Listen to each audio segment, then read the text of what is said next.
Dude. South Bronx, South Bronx.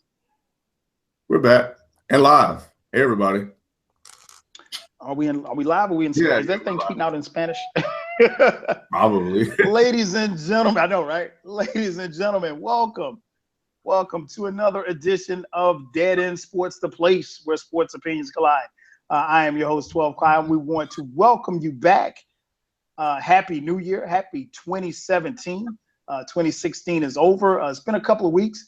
A lot of stuff to talk about, man. To be honest, 2 hours is not enough time, but we're going to try to get it in as best we can. As always, I am joined by my partners in crime, my man Beezy 430. Beezy, what up, though? What up, though? What's good? Happy New Year, man. Happy New Year. You know, first show back for the new year. Shit, you know. We sir, here. Yes, sir.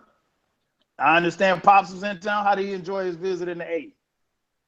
He loved it, man. He loved the fact that he didn't have to wear a jacket because, you know, it was warm during the Christmas time, man. We was out there washing and waxing the cars and everything, man. It was cool.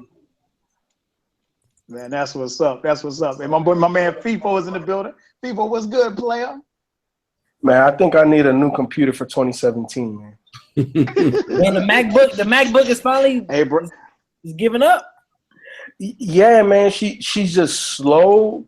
Like at first, like she didn't want to connect to the car. Then it connected, and then there was no camera. Then I had to restart. Then they wanted to update some stuff, and I had to wait for that. Now it's just slow, man. It's man. She almost 10 years old, man. That's ancient, and be glad that it lasts that long, man. Well, it's Apple, man. It'll last another 10. It's just super slow now.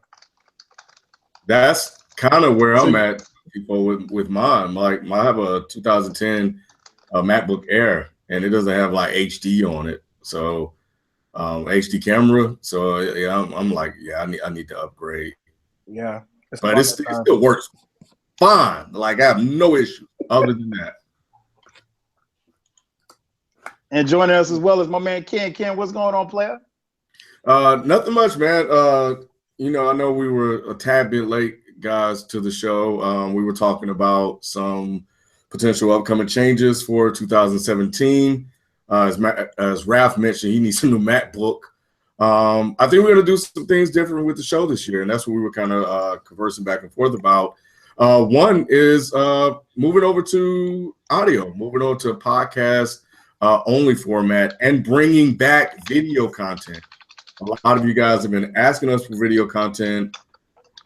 We've been listening, and that's something that I've been thinking about a lot. So we're going to look into doing that, doing the list, the top 10, this, that, and the other, maybe having some of those intense debates like we had via text today.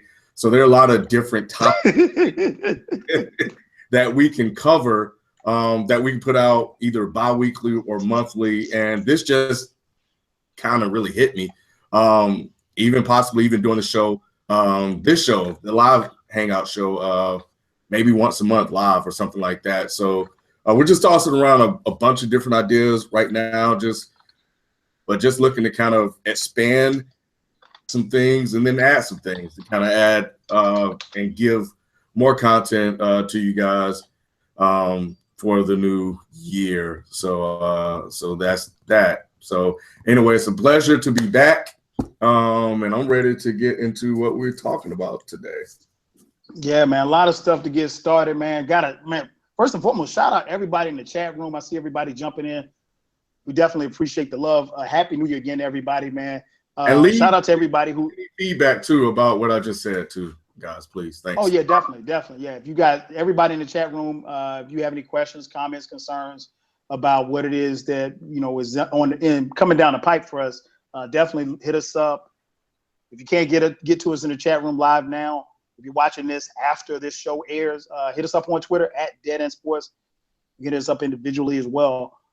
Respond. A lot of people have been hitting us up asking us, when you're going to do the top 5 videos, when you're going to do the top 5, best players, when you're going to do a video about this. So we will be bringing it back. And shout out to everybody for riding with us as we move into the new year. As I mentioned at the top, man, a lot of stuff to talk about. We've been gone for 2 weeks. Bowl season is almost over. We got the national championship game Coming up, I will get your predictions as we have a rematch of last year's national championship game. But first, man, one thing that we didn't get to over the break, a lot of controversy when it comes to college football. Some of these players, it started with Leonard Fournette and then the McCaffrey kid from Stanford, players sitting out bowl games to get themselves prepared for the NFL draft. I don't know if you guys saw the Michigan-Florida State game, which was an incredible game, won by my Florida State Seminoles, but their Michigan's tight end, his last name is Butt, he was supposed to be a potential first rounder, tore his ACL in the game. I'll start right there, man. B, I'll start with you. What do you think about players skipping these bowl games to get themselves ready for the draft? Look, they look at it like this, man. I guess from a artist standpoint or from rappers or producer standpoint, they gave you the free mixtapes during the years in college. They ready to get paid now. You know what I'm saying? So, I mean, I have no issue. To be honest with you, I think we kind of saw this coming with, especially with, my man from LSU for that. So, you know, we kind of saw this coming. Just based off of what Clowney, what he kind of did in his last year playing in the college. It's like all these dudes that you know going to be like first round gems. Well, I ain't going to say gems, but like first round picks where they possibly going to get some money, a lot of money right off the bat. These dudes are focusing on their future, man, financial future. You know what I'm saying? They feel like, hey, look, this is my chance to get out and make some good money playing a sport that I love, that I probably won't play for a long time. Then let me go get my money. Let me save my legs because, you know, playing through college, you're already kind of wear and tear already going into the NFL. It's just the fact that you just got that age up on everybody because you're 21, 22 years old. But yeah, you want to try to get as much, as much usage of your body as possible in the NFL because boys are faster, boys are quicker, and them men are stronger in the NFL. So yeah, I'm okay with it. And I saw a video too. I think like last week they asked Nick Saban about it, and he kind of made somewhat of a good point about like how these college playoffs now is kind of like making these other bowl games meaningless. Like if for that or what's my other name? What's the name? The other dude you said that was playing? McCaffrey. Yeah. If those dudes wasn't in the college playoff, I don't think they would be sitting out. You know what I'm saying? So it's like the fact that you got the college playoffs now who wants to play in the what? Just for example, Cotton Bowl or whatever. Whatever these other bowl games that's meaningless. Oh, it's another game that's gonna be wear and tear on my body. Let me go ahead and start focusing and start getting ready for pro days and getting ready for combines and all that stuff so I can be prepared for the NFL and NFL draft. So I don't have an issue with it. I somewhat agree with Nick Saban's point with the college playoffs. And if you expand it more, it makes these other bowl games even less important if you expand it from 4 to 8. So, I don't have no issue with them sitting out. It was kind of expected. I'm surprised, for that waited this long. I guess he just wanted to see if LSU was going to be in it. But, hell, by week 5, we all knew who was the cream of the crop in the SEC. So, I'm surprised it didn't happen sooner. No doubt. What about you, FIFO? Your thoughts on some of these big-time kids skipping and sitting out these bowl games? I'm right there with B and the sentiments of Alabama football coach Nick Saban. When you created this playoff, right? In the playoff, they're bowl games, but it's means to an end. It's a means to a championship game. For me, I would have felt some type of way if Fournette or McCaffrey were vying for a national title if sitting out the national title game. That's something to play for. That is a very meaningful game. But these bowl games, all it is, because I'm talking about there's teams with under 500 records in a bowl game. You know what I'm saying? Like, what is the meaning of these bowl games? It's just for these sponsors and these college universities to make more money. So I am okay with the player taking their best interest into consideration and saying, you know what, I'm going to get ready to make my millions because you've already made more millions off of me than I will make in my own pro football career. I have zero problem. But like I said, I would have a major problem if it is a national championship game, because Jalen Rose, off of Jalen and Jacoby, talked about this as well. And Jalen Rose was very mad that they weren't playing. And I think that a lot of former pro athletes, probably even some collegiate athletes, feel the same way. I don't, especially in football. These games realistically are meaningless to their draft stock. The only thing they can do at this point is hurt their draft stock. And they don't want to do that, and they don't want to get injured. And another point to be, the players in the NFL are much bigger, stronger, and faster. You need all of the time and preparation for that to get drafted as high as possible, to get as much guaranteed money as possible. I have zero problems with them missing a bowl game. I have 100% problem with them missing a national championship game. You know, I think the other thing of FIFO is that money talks. We know the NFL is a professional sport, and obviously they're getting paid for that, and we know they don't get paid in college. I don't care about the ancillary stuff and all the other stuff you get, you know, people are saying, and college tuition and this, that, and the other. I'm just looking at this situation from these players' perspective, and that you're getting another game out of me. You're making all this money. I'm not getting a piece of it. I need to make a business decision, like you guys are making one, for me. So, you know, on one hand, I love the competitive part of it, but we saw what happened to Jake Butt with Michigan. His ACL. And towards ACL. Yeah, and just like that, his stock has gone down. Somebody may take him, but still, he's impacted by that decision to play that game. And when you're a guy like Leonard Fournette and Christian McCaffrey and whoever else decided to sit out, you have more at stake at the net to get more. You have more to lose by playing in that game and getting hurt than you have playing in that game. Because, like FIFO just said, your stock is set. You're good. You can only do yourself more harm than good. So I think it's fitting, and I think that, and I love it, because the players need to make some sort of stand against the college system, where globally now we're starting to see that these conversations and people are really starting to look at this and be like, man, this isn't fair to the students. Jim Harbaugh got $200,000 for making that bowl game. Jake Butt got a poor ACL. You know, and the colleges get millions of dollars for making a bowl game. The players just get a stipend of $100 here or there. So I'm all for it, man, depending on the player. Any player, man. I think anything, you got to take a stand and do what's best for yourself, especially in a system like that where they're not really gaining that much from it, and the colleges are reaping the benefits of it. Yeah, I don't really have much to add. I think you guys, everybody hit nail on the head. Even to add to what your point, Ken, by making this national championship game, Dabo Swinney got a $600,000 bonus. I mean, Deshaun Watson isn't going to see any of that. William Gallman isn't going to see any of that. You think he's going to break them off with some of that bread? No, he's not.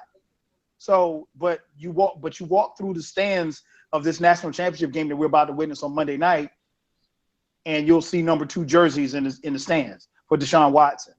You'll see William Gallman's jersey, the running back. You'll see Mike Williams' jersey, the wide receiver. All of these guys' jerseys in the stands, and their money's being made off them, but they get nothing from it. Yeah, they get it. I mean, you get the opportunity to play for a national championship, but no, I agree with FIFO. I don't think we're going to see guys, you know, whose teams make the playoffs, you know, skip these games. But I think any other bowl game that doesn't have any impact on it, no. I think you'll see guys not want to hurt their stock. And, you know, I heard some commentator, I saw the intro to the whoever Stanford played the other day, I can't remember. And they mentioned how the fact that McCaffrey wasn't there and, you know, that it may hurt ratings. I mean, McCaffrey doesn't care about ratings. I mean, you've made enough money off this kid the whole season. He was a Heisman Trophy candidate coming this into the season. Yeah. What year is he? Yeah. What year is he? Yeah, he's a junior. So you've made more than enough money off of him. So I'm not, especially when guys when their teammates don't have a problem with it. If your teammates don't have a problem, I don't have a problem with it either. I would be interested to see how it's going to play out, particularly for the quarterback position. I saw somebody in the chat room mention Lamar Jackson. Let's say this time next year, Lamar Jackson's not playing for a national championship. Does he play in a bowl game, a meaningless bowl game? We will see if it's going to help or hurt his stock. But I agree with you guys 100%. I'm all for these kids getting themselves, because just like anything else, just like you have an internship in college, you know, to prepare yourself for the working and professional world, this is no different. Get yourself ready, because your body is your investment. You have to invest and get yourself ready for the, and, you know, at that point, you know, your team, I mean, look at what LSU did without Fournette. They were, the guy's kid was more than adequate filling. So, you know, get your money, man. Get yourself ready to get your money. Now, speaking on the national championship game, as I mentioned at the top, this coming Monday night, 9 p.m., we've got a rematch of last year's national championship game between Clemson and Alabama. Alabama's been number one and crushing everybody all season long. They just removed/fired their offensive coordinator, Lane Kiffin. Is a story in and of itself. But FIFA, I'll start with you, man. Your predictions, man. Who's going to win this game and why? Alabama, because that's a mini NFL team, man. Man, roll Tide roll, man. Look, Nick Saban, since he's gotten back to college football, has been, I think, even better than Bill Belichick in the way that he's running his system, everything he's doing. It don't matter. In all honesty, based off of what I've seen, it does not matter. At this point right now in their season, it does not matter. I think I heard one commentator make a valid point where all season long, their quarterback has been listening to Lane Kiffin. And now for one game, the biggest game of the season, you don't have that type of rapport. You know what I'm saying? You don't know what buttons to push, because as a coach, you need to know how to motivate your guy. You know, so Steve Sarkisian, he's jumping into a very hot seat, but I think for him, it's not as hot as it looks for us on the outside looking in. I think honestly they're going to be fine, but I think it gives them a built-in excuse if they lose, and especially if the offense plays bad. It's kind of built in. Oh well, they didn't have Lane Kiffin. Look at the type of impact Lane Kiffin had. You know, so I think it kind of gives other people that type of excuse. But in all honesty, man, look, Nick Saban runs an extremely tight ship. We kind of know what Alabama is at this point in time in the season. Lane Kiffin does make a difference, but I don't think he impacts it to the point where they can't win. And I don't think he's the reason why they win or lose at the end of the day. It's all about Nick Saban. Nick Saban's there. That whole squad is there. They'll be fine. Okay, FIFA, I'm gonna put you on the spot, man. Give me a score. Ooh, man, I think they win points, man. I think Alabama got a defense, but Clemson for real, man. I'm gonna go 42-33. Okay, high scoring. Okay. B, what about you, man? Give us your prediction. Clemson versus Alabama. Who wins? And give us a score prediction. I got Alabama, man. That defense, they wear you down. Like just when you think you gonna pull up a number on Alabama and you think you got them figured out in the first and second quarter, come third quarter, man, that defense is wearing you out, man, and they making plays. So I'm gonna have to go with Alabama, probably getting that rematch, man. I predicted, I saw this at the beginning of the year that this was gonna be the rematch again, and it is, and I think this is gonna be a little more low scoring than last year. I think last year was, I think both teams got hit in the 40s, if I'm not mistaken, last year. So I think this year is gonna be, I say 24-14, something like that. Okay. Ken, what about you, man? Alabama versus Clemson, the number 1 and number 2 ranked teams for most of the season. Who wins and why? And give us a score prediction.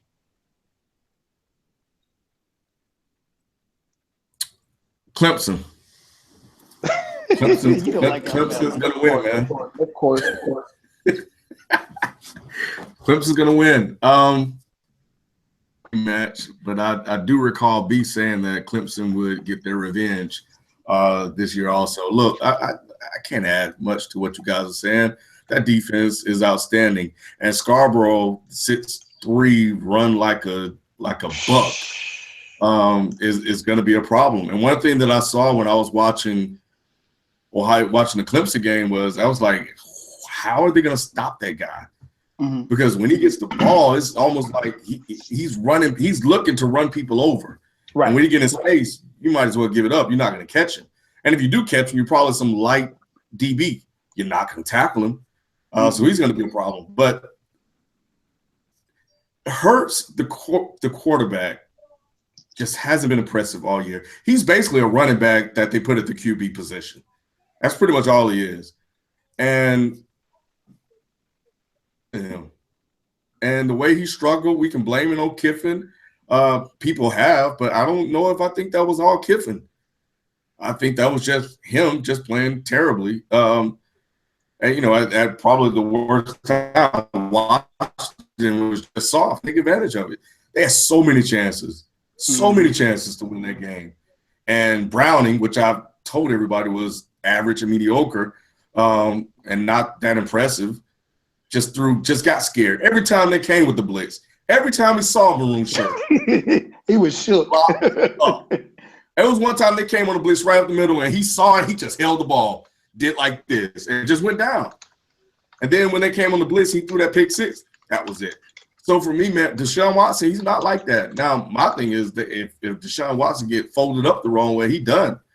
But the brother, man, he seems like he knows what he's doing. He's gonna make the right decisions. I'm gonna put it in the hands of the brother. Well, it's the brothers on both sides, man. But I'm gonna give it to Watson, man, for the revenge game. I'm gonna go with that. By the way, we need to congratulate the winners of the fantasy football, of the Dennis Sports Fantasy Football League. We'll do that in a little bit. Not right now. You go ahead, because I got to get the winners together. I only need to find two. I think I would love to see Clemson win, but they're not going to win. For them to win, Watson can't turn the ball. I mean, because you have to play like a perfect game. It's hard, man. And you saw Washington get off to a really good start, and then they had that fumble, and then next thing you know, they turned the ball. The quarterback threw a pick, and that's how Bama beat. I mean, like their defense, they swarm to the ball. You know, you're not going to rattle them. And they really believe in their defense. And I'm a firm believer that the game really would have been even worse if Lane Kiffin didn't have his hand up his ass on Saturday, which is why he's subsequently not coaching this game next week. But yeah, man, I think Alabama wins. I'm gonna say 34-20. I think it'll be close for a while, but ultimately, I think defensively, it's just gonna kick in, man. It's gonna be too much. And it's going to be too much for Clemson to overcome. Watson, for them to win, Watson's going to have to play the game of his life, and he's going to have to not turn the ball over, and he's going to have to play like he played last year. And he was incredible last year. Clemson just ran out of time. But I agree with Kim. Scarborough's biggest issue is that he hasn't been healthy. But when that kid is healthy, I mean, you saw it on Saturday. Washington didn't want to tackle that guy. They didn't, and then that's what Alabama does. They get up on you, and then they just pound the hell out of you. And, come third, fourth quarter, you got to run it back to 6'3", 235, running a 4.4 40, and your arm tackles aren't enough. So it'll be interesting to see how well, which Clemson's run defense is one of the best in the country, and Alabama loves to run the ball. So ultimately, I think Clemson's going to try to make Jalen Hurts beat them. And he hasn't really been impressive per se. And it'll be interesting to see how the game is called, with Lane Kiffin not being there. But I think Alabama, rolls, no pun intended, 34-20. But it should be a good game. I'm looking for a good game. So we will see how that plays out. Moving on to the NFL. We got Wildcard weekend. The playoffs are set. Obviously, we'll talk more about, next week what happens as far as the teams that are on the byes. But this weekend, man, we got Houston versus Oakland in a game in which 2 backup quarterbacks are starting. We got Detroit versus Seattle. I mean, it's Detroit versus everybody according to B. So I definitely want to hear what B has to say about that. And then we got Miami at Pittsburgh. And then capping off Sunday afternoon, the New York Giants against the Green Bay Packers. So let's take them one by one, man. I'll start first with you, Ken. Oakland versus Houston, man. Who wins this and why? I know, right? This game is going to be absolutely terrible. I got Oakland winning, man. Connor Cook going to come in. He's going to start, and he's going to do his thing, man. And win that game for them. Brock Osweiler is going to give this one away, man. But I got Oakland winning this one. Okay. FIFA, what about you, man? Oakland versus Houston, who wins? Is Brock even the starter? I don't. He's been announced. Yeah, they said he's going to start that game. Yeah, he's going to start. Well, he's going to be on an extremely short leash. Savage. I don't think Savage is. I don't think Savage is healthy. I think he's still in concussion protocol. I think he wasn't any better. Well, hey, look, I don't care who that third string quarterback is. Look, that boy Osweiler gonna be on that short leash. But honestly, I could care less who wins this one. I'm gonna go with Oakland because I think Oakland deserves to at least win one playoff game based off of the season they had. Unfortunately, they lost 2 quarterbacks in 2 games. So that does not happen often in the NFL. So I feel bad for them, but I'm going to tell you like this. Next year, they're going to be beastly.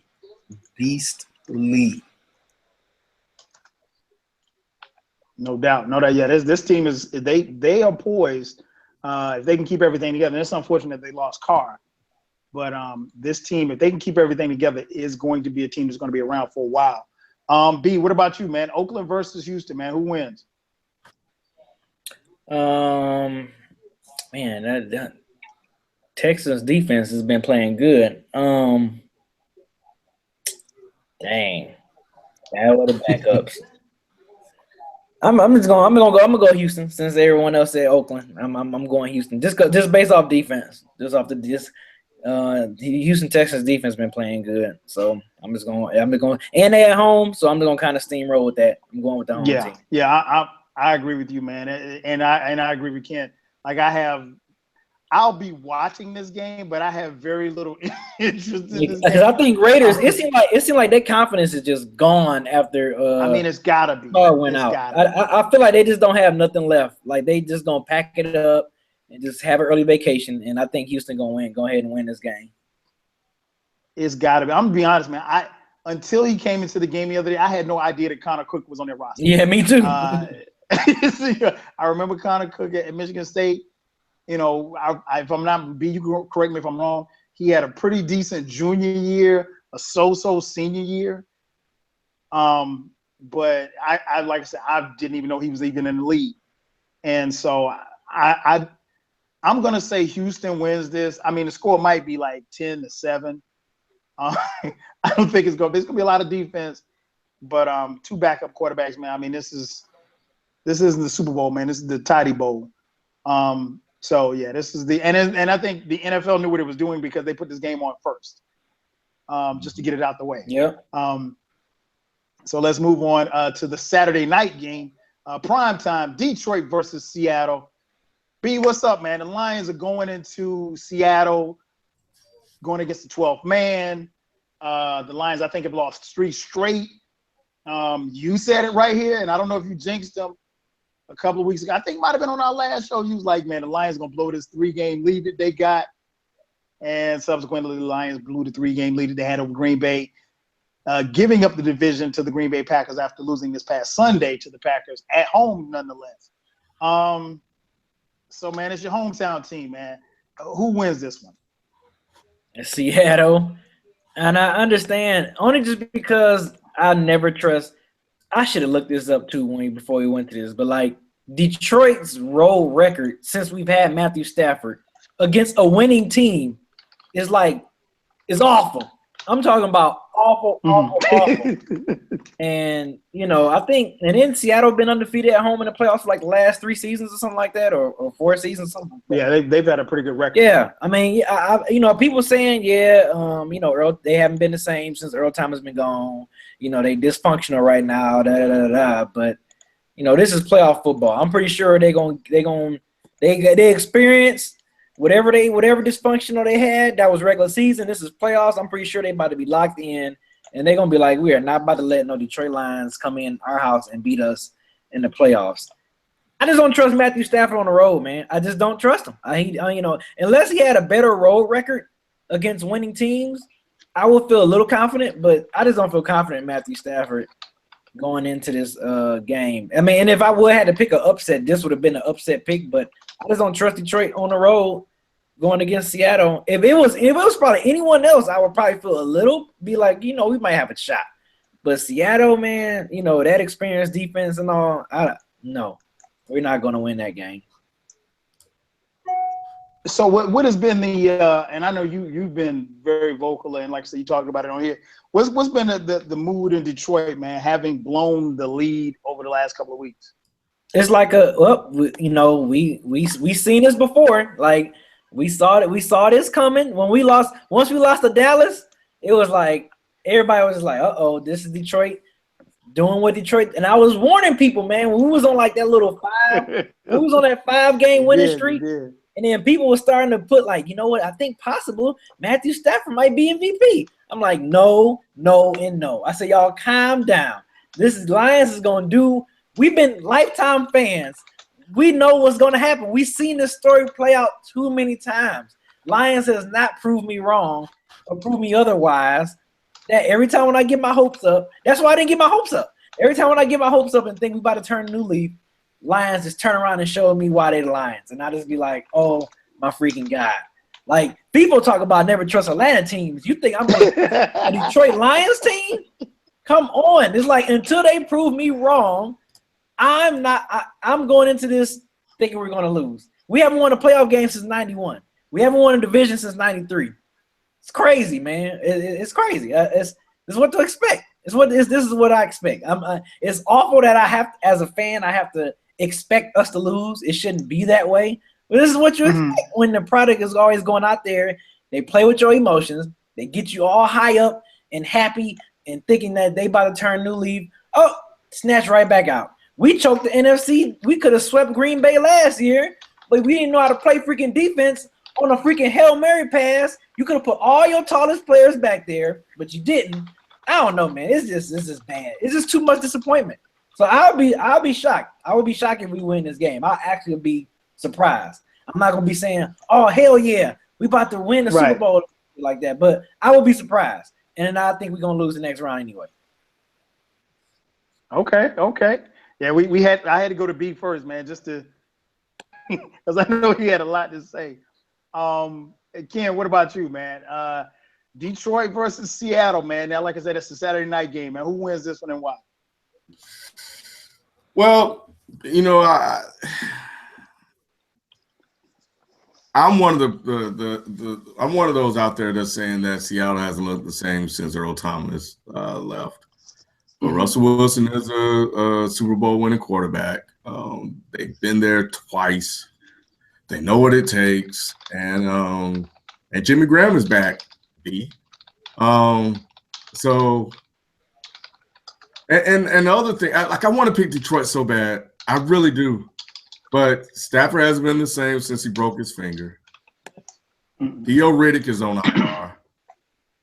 Nobody's really stepping up at the wide receiver position the way they were earlier. Golden Tate's hit and miss. Marvin Jones can't get separation. Like, there's so many things that's going against them. Dwayne Washington can't get on the field. They lost Amir Abdullah to IR. They're just not in a position to beat Seattle right now. They're just banged up. I got to go with Seattle, man. And even when B was talking, I'm like, man, I'm going to pick Detroit, man. I'm going to send them all the positive vibes. Because, Earl Thomas not there, but that finger, Theo Riddick, he needs Theo Riddick. Theo Riddick, for people that haven't watched Detroit or know anything about Detroit, that he's a very important piece to them. He's the safety valve for Matthew Stafford when nobody can get open, and that happens a lot. So Theo becomes his guy. He dumps it off to him, and the guy is quick and shifty, and he can make a lot of things happen. So, you hear them coming out the backfield, he'll get you 5-6 yards, and he shortens the down the distance. But I'm gonna go with Seattle, man. I wanted to go with Detroit. I came in saying I'm gonna pick Detroit, but I'm gonna be smart here and go with Seattle.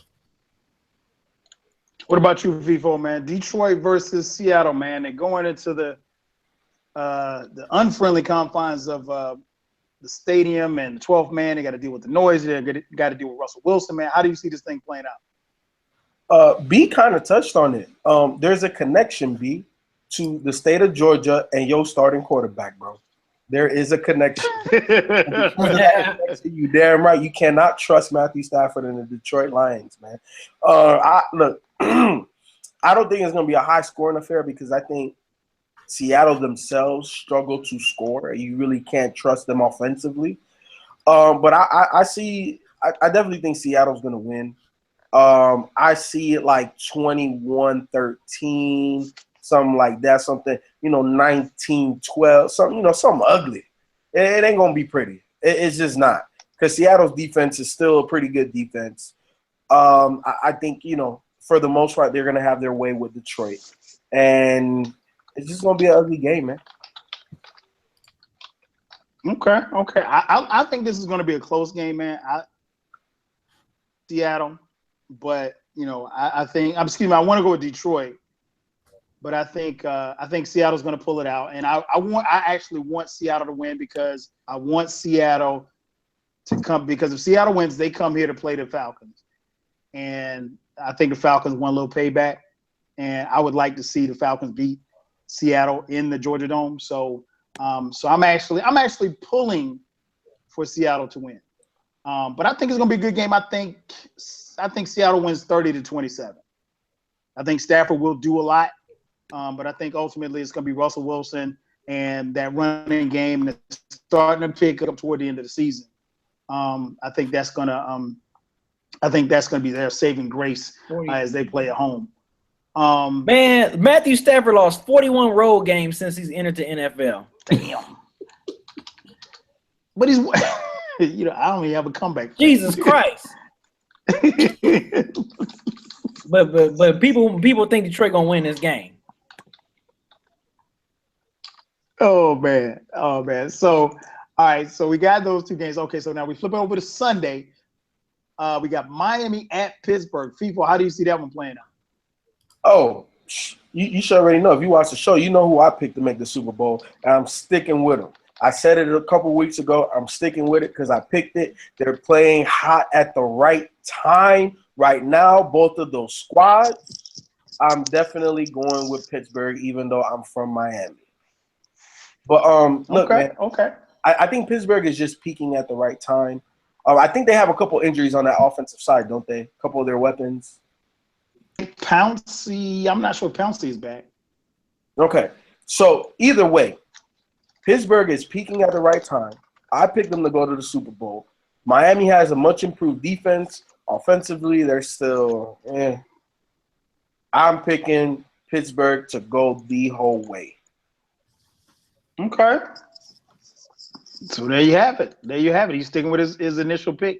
Ken, what about you, man? Miami at Pittsburgh. Who wins this one and why? The Steelers will win it. Experience.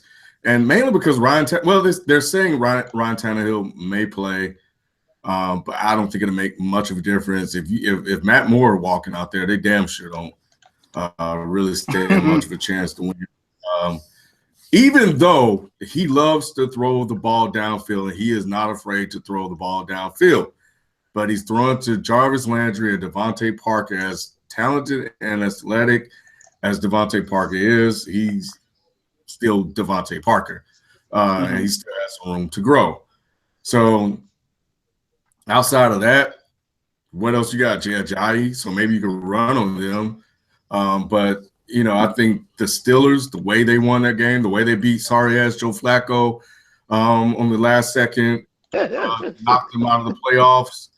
I think they're on a high, man, and I think they believe their chances. And when you got Le'Veon Bell and Antonio, you have weapons, legit weapons at every single position that can explode at any given moment, you got to like their chances. So I like the Steelers to win this game. What about you, B? Miami headed to Pittsburgh. Who wins this one and why?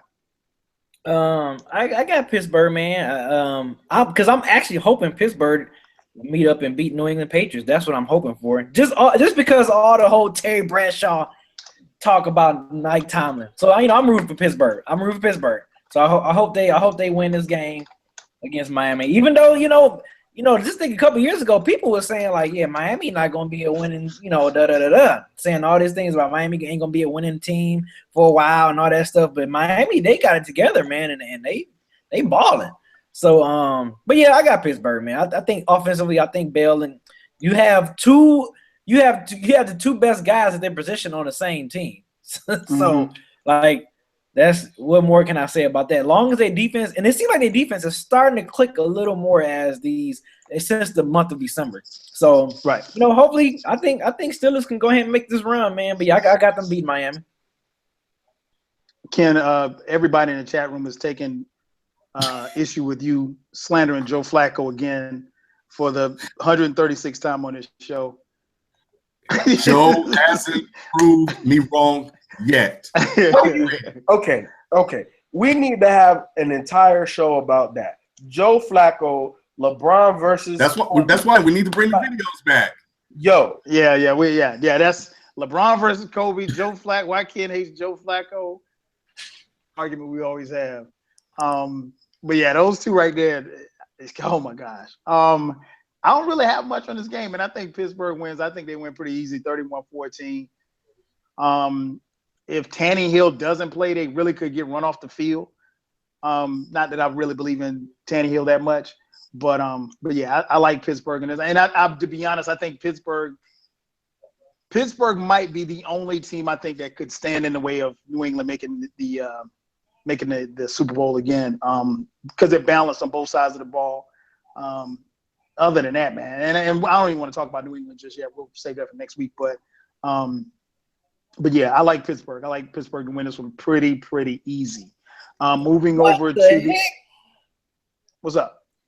See, I don't know why they always posting this stuff about Matthew Stafford. It doesn't mean nothing because he had one crap. Matthew Stafford joined Peyton Manning, Matt Ryan, and Danny Marino as the only QB in NFL history to throw for 30,000 yards their first 8 seasons. It's impressive, but he don't got nothing. It's very impressive. And I think, if I'm not mistaken, Stafford may be the quickest to 30,000. So I mean that's something to be proud of. But I mean, it ain't. No, not now. We don't got playoff wins and nothing's going on. What'd you say, Ralph? He probably got more losses than all of those quarterbacks in that. Yeah, you heard what I just said. Yeah. I said he has 41 road losses. And you know what? That's not even including the 2 playoff losses that he didn't have. So at 43, if you want to tally that up, so he got 43 road losses.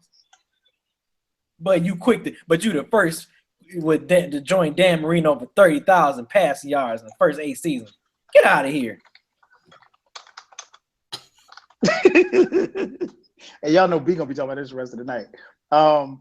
Okay, so moving on to the NFC, the late game on Sunday afternoon, the New York Giants heading into the frozen tundra of Lambeau Field to play the Green Bay Packers with Aaron Rodgers, who is red hot, by the way. It's been pointed out that the Giants' 2 last Super Bowl runs have come through Green Bay. This Giants team is looking similar to the previous Giants teams of the past that have went to the Super Bowl. Ken, man, who do you like in this game, man? Eli versus Aaron Rodgers. Discount double check. That man is just confidence goes a long way, man. And that team is on fire right now. I know the Giants defense is good. Everybody's talking a lot about it, but man, when you have great quarterback play and you have a great quarterback like him, at some point he'll figure it out, and they'll make the adjustments that they need. So I like Aaron Rodgers. They've been in playoff mode since he said we got to run the table, and I think that matters, and I think that counts for something. So for them, running the table is all the way to the Super Bowl and winning it. So I like them. Look, I understand that Washington. No, I understand that the Giants were on cruise control in the second half of that game, but in the first half they were not. And if you can't put up points on Washington's sorry-ass defense, that's a problem. And they were not even. First of all, that shows how bad Kirk Cousins is. In games that matter, he couldn't even beat a team that wasn't even trying to win. He threw the game away, but that's another topic. But yeah, if you can't put points on Washington, man, like what you're gonna do against Green Bay, and Green Bay's defense is not that good, but you're gonna need points to win. And everybody's holding on to playoff Eli, but I'm not. I've seen this all year long, and I think it may have looked good 2 or 3 times, this year. Because I had him on my fantasy team, and I can tell you, Eli Manning wasn't all that great, even though I won the fantasy football title with him. That's beside the point. He wasn't all that great this year. So yeah, nah. Give me a discount double check in this one, man. I mean, this dude is winning with a wide receiver converted to a running back, and Ripkowski. And all Ripkowski does is get the ball and run forward, hit somebody at the 2 yards in, and falls forward for another 3 yards because they can't bring him down. And 4 or 5 yard carry. Yeah. Okay. Yeah, he is doing it with a running back wearing number 88. FIFA, what about you, man? Giants at Green Bay, man. Who wins this one and why? Hey, that's my other Super Bowl pick. If you've been watching Dead End Sports, the damn Green Bay Packers, and they are also peaking at the right damn time. Look, man, if I'm right, I've been right about the damn NBA championship, and I've been right about NFL. I don't want to hear nothing no more. I wear the ultimate crown on this show if it happens. Now, with all that being said, look, man, I've been talking about the Packers to everybody that wants to listen. Y'all going to listen because y'all watching. I'm not betting in the NFC against Aaron Rodgers. The frozen tundra is already an advantage, and he plays there like he's playing anywhere else in the NFL, right? You mean to tell me when they win this game, because they're definitely going to beat the Giants. When they win this game, they either go, to Atlanta, right? If they win, they go to Atlanta, don't they? Yeah, no, Atlanta. I know Atlanta plays the higher seed, and Dallas plays. Yeah, Atlanta would play the higher seed. So if Green Bay wins, Green Bay would be coming to Atlanta. If the Giants win, they would be headed to Dallas. Exactly. To play Dallas for the 3rd time. So it depends on if Detroit's win, and if Detroit Giants win, Detroit is gonna play Dallas, and the Giants gonna play the Falcons. We're assuming that Detroit's right. I'm just saying, like, the different scenario. So look, man, Aaron Rodgers is about to put up some ridiculous numbers in that frozen tundra. Then you mean to tell me He's gonna get a vacation up here at the Dome. At the Dome, arguably the hottest quarterback in the NFL right now, bro. Look, I think to beat, and obviously I'm jumping ahead of myself. To beat the Falcons, you gotta score 32 plus points. If it comes down to a duel between Aaron Rodgers and Matt Ryan, I'm putting my money on Aaron Rodgers, discount double check himself, man. I'm telling you. Look, the Packers are going to make the Super Bowl. Guaranteed. Okay. B, what about you, man? How do you see this one playing out? Yeah, Green Bay. Just because I mean, Aaron Rodgers, man, Jesus Christ, it's amazing how. Isn't it amazing how with that particular team, you know, when they was 4-6, people was questioning Aaron Rodgers' leadership ability, and is he able to lead a team? What's wrong with Aaron Rodgers? Aaron Rodgers this, Aaron Rodgers that. This is why I hate predicting football in late September and October, because it's still a lot of football left. This dude was 4-6 and won 10 straight games. I mean, 6 straight games. And won a division title again for the 5th time in 6 years. Jesus, man, that dude is on the road, man. Aaron Rodgers is on the road. When he is clicking on all cylinders like that, man, he is by far, hands down, the best QB in the league when he's clicking like that, man. Like that dude, I mean, he can do it all. When he's in that I can do it all mode, ain't nobody touching Aaron Rodgers, man. And I really think they're going, like people said, you playing in the frozen tundra, that's nothing but that's like taking a nice hot shower for us. You know what I'm saying? Like it's nothing.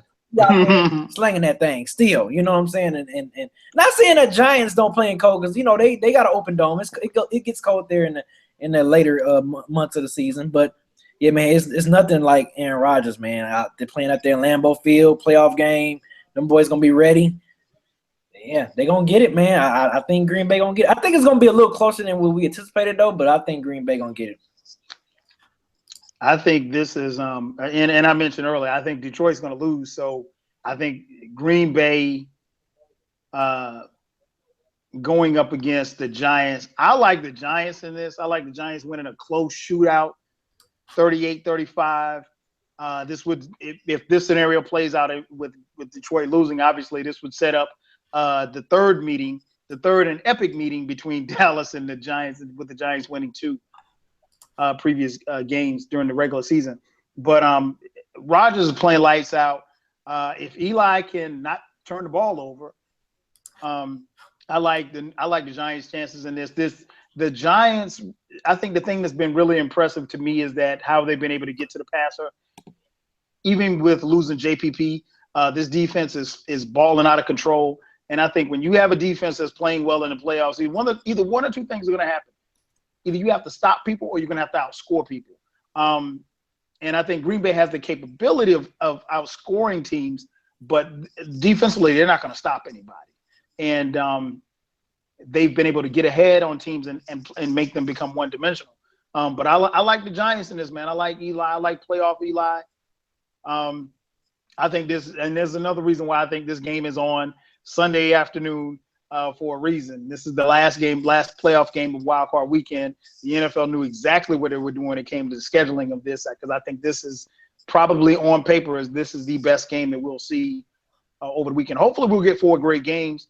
I think this is going to be a really, really good weekend for football with the playoff games and then the national championship game on Monday night. And of course, we'll be right back here next Tuesday at 9 p.m.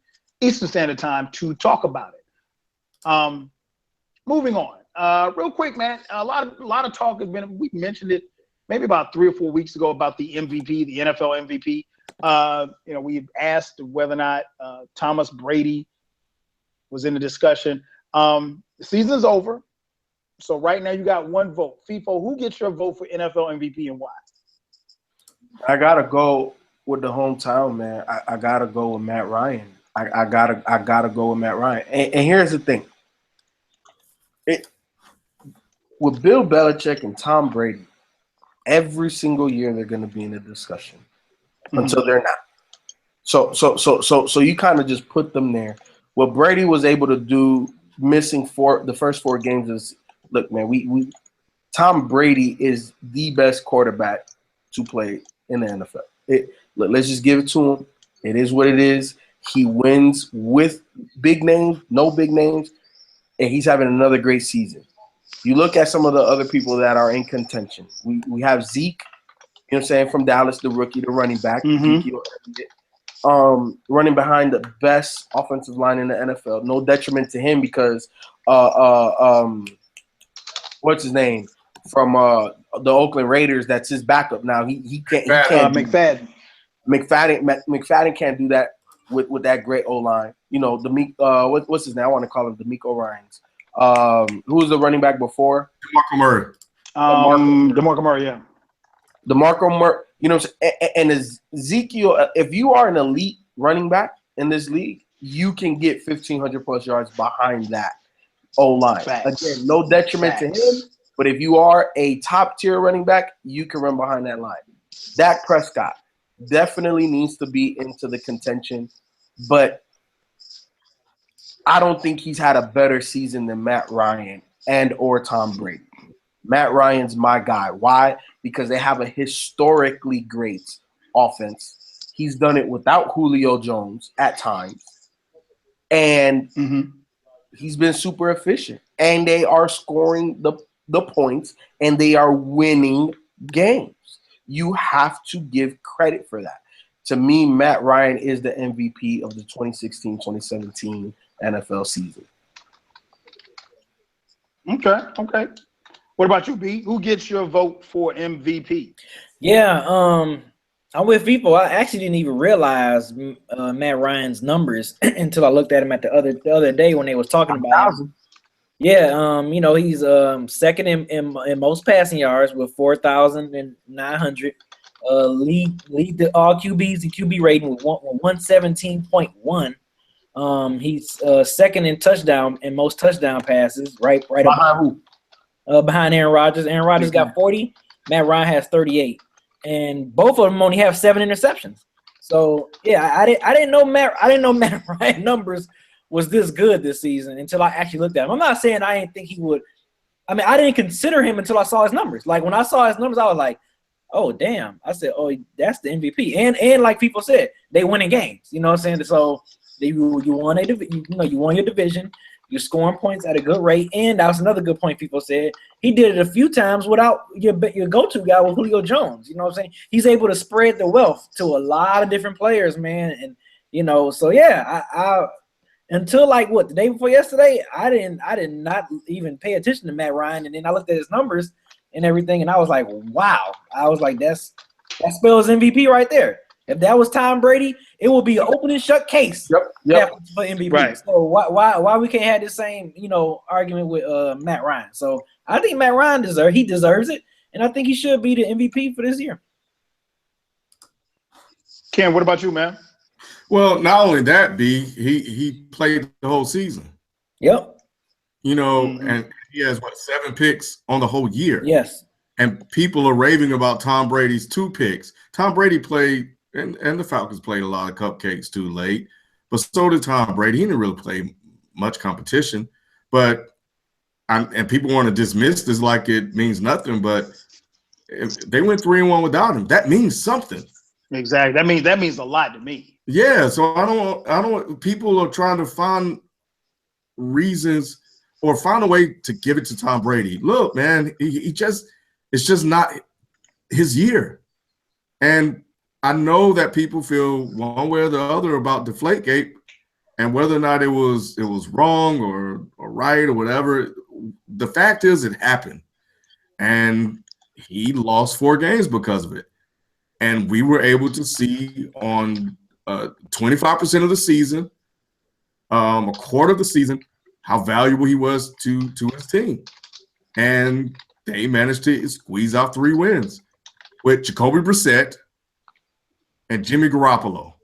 And guys that people probably didn't even really know. I know damn well y'all didn't know Jacoby Brissett. So nope. we have a candidate, and I'm with BFIFO. We have a guy that has the numbers. that did it over a full season. Just go ahead and give it to him and let that be that. If he didn't have the numbers, if his numbers look like Dak Prescott, right, I can hear your argument because he did what Dak did in lesser games, even though Dak didn't really play for the last two. But, you know, I could hear your argument, but right now Matt Ryan's numbers are superior than his, and you can say that it's because he played 4 more games than he did, and you would be factually correct. Right. But you can't give him stats that he don't have, and he doesn't have them. So give it to Matt Ryan. He deserved it. They won the division. This team is the 2nd seed. And I think the other thing that B and FIFO said that I really didn't even think about until they said it, he made Taylor Gabriel into a star. And to somebody that everybody was talking about, that Cleveland didn't know how to do it. Julio Jones. Cleveland cut him. Cleveland cut him this year. Julio Jones sat out for multiple games. They still 3 games. 3 games, yep. 3 games. He still was putting up numbers, which is very Brady-esque when you put anybody on the field and I'm going to still get mine. So it's his, man. Just go ahead and give it to that man. And Brady can get it next year. Because he'll probably end up doing the same thing next year. But it's just not his this year. Yeah, I gotta agree, man. I think it's definitely Matt Ryan's. I'll be honest, and you guys know I'm a Falcon fan. One thing you have to keep in mind, and a couple of people mentioned this in the chat room, and I don't know how I forgot about it, but the Falcons had the hardest schedule this season of all the NFL teams. And I remember listening to a local radio station, and someone in the preseason mentioned the fact that they felt like this Falcon offense could lead the league in as far as points scored per game, that they were that explosive. And when I heard it, I was like, you got to be kidding me. I was like, there's no way in hell this offense is going to lead the league in scoring points. They did. I mean, averaging like 35 points a game. And I think they finished 8th as far as the amount of points scored in NFL history, historically, as far as offense is concerned. And nobody saw this coming. It's particularly with the schedule that was lined up for them, and they beat everybody that's on their schedule, 11-5, winning the division, going away, blowing everybody out. And this Falcon teams feel different than previous Falcon teams because Ryan has so many weapons. It's not just Julio Jones. Numbers. Like Ken mentioned, if I'm not mistaken, Taylor Gabriel has just as many touchdown passes as Julio Jones. And Julio Jones is a arguably top 3 receiver in the NFL. There's, I think, 13, 14 different guys that have scored touchdowns from his passes. And keep in mind, this is a team that lost their starting tight end what's the tight end's name? I forgot his name just that fast. He's out for the season. The guy that came over from Denver. In the chat room. But nonetheless, man, I'd give it to Matt Ryan. I think it's, what Brady has done has been incredible, but you can't discount the fact that they went 3-1 without him. So that lets me know that the Patriots, Bill Belichick is more valuable than Tom Brady. Now, granted, you got to give Brady credit because he did a lot of this without Gronk. And he's doing it with, bum receivers who most of us, Jacob Tamme, that's the receiver. Thanks, Daniel, in the chat room for mentioning it. Falcons lost Jacob Tamme. But Brady's done it with smoke and mirrors, and he's always done it with no-name receivers, with the exception of the 1 year that that he had Moss. But I think Zeke definitely is in the discussion. I think Dak Prescott's definitely in the discussion. But if you're talking most valuable player, I think it's Matt Ryan, and I think it's it's kind of like and somebody's mentioned this, saying that Brady's in the situation same which I totally disagree. Where LeBron is, where we find a reason not to give it to LeBron, or we find a reason not to give it to Brady. Brady wasn't there for 4 games. He just wasn't. So, and unlike the NBA, 4 games matter because there's only 16 games to play. So if the Patriots had gone 0-4 and then Brady comes back and they win 12 straight, by all means, give it to him. But the fact that they were 3-1 with some bum quarterbacks, that tells me that as a game, as he prepares for each week, is more valuable than Tom Brady is. So Yeah, Matt Ryan, man, I'll give him my vote for MVP. So we'll see how this plays out. I mean, like Ken said, I think it's almost like they're looking for a reason to give it to Brady. Moving on to the NBA, man. We talked via text, the four of us, but we haven't had a chance to catch up as far as the NBA is concerned. Over the Christmas break, the Warriors and Cleveland Cavaliers did battle, and with the Cavaliers coming out on top in Cleveland, great game from LeBron James and the rest of the crew. FIFO, what do you take, if anything, from that game for what most people are saying is going to be a preview of the finals? Of course, there's some NBA teams that have something to say about that, but what did you take from that game, if you took anything from that game? Oh, you got to take something from that game because here's the thing. Like last year when they got blown out, their Christmas game in Golden State, we knew Cleveland had a long way to go before they can compete on that level. What we saw this past Christmas is the better team won. And there's a couple of reasons why. Cleveland overall is a better, deeper team than Golden State. LeBron James was already in the head of Kevin Durant. You know how I feel about Kevin Durant. If you watch Dead End Sports, I call out Kevin Durant constant. Look, man, there's no way that the last possession of the game, you getting toppled over. There's just no – that's not supposed to happen. Where's your balance? Where's your muscle? Where's your leverage? That's not supposed to happen. Richard Jefferson did not come and hit the brakes too late and just bump you with all of his mass and torque and all of that. That did not happen. You are sleight of frame and you come up short in big moments. And it feels like somebody always has to smack KD upside the head for him to get his mind right. LeBron has a little bit of that too, but not the same. This past finals, LeBron and Kyrie got into the entire Golden State mindset, and especially their unanimous MVP, Mr. Stephen Curry. Steph Curry's kryptonite is Cleveland. Steph Curry's kryptonite on a daily basis is guarding opposing point guards. Kyrie has feasted and will continue to feast on Golden State.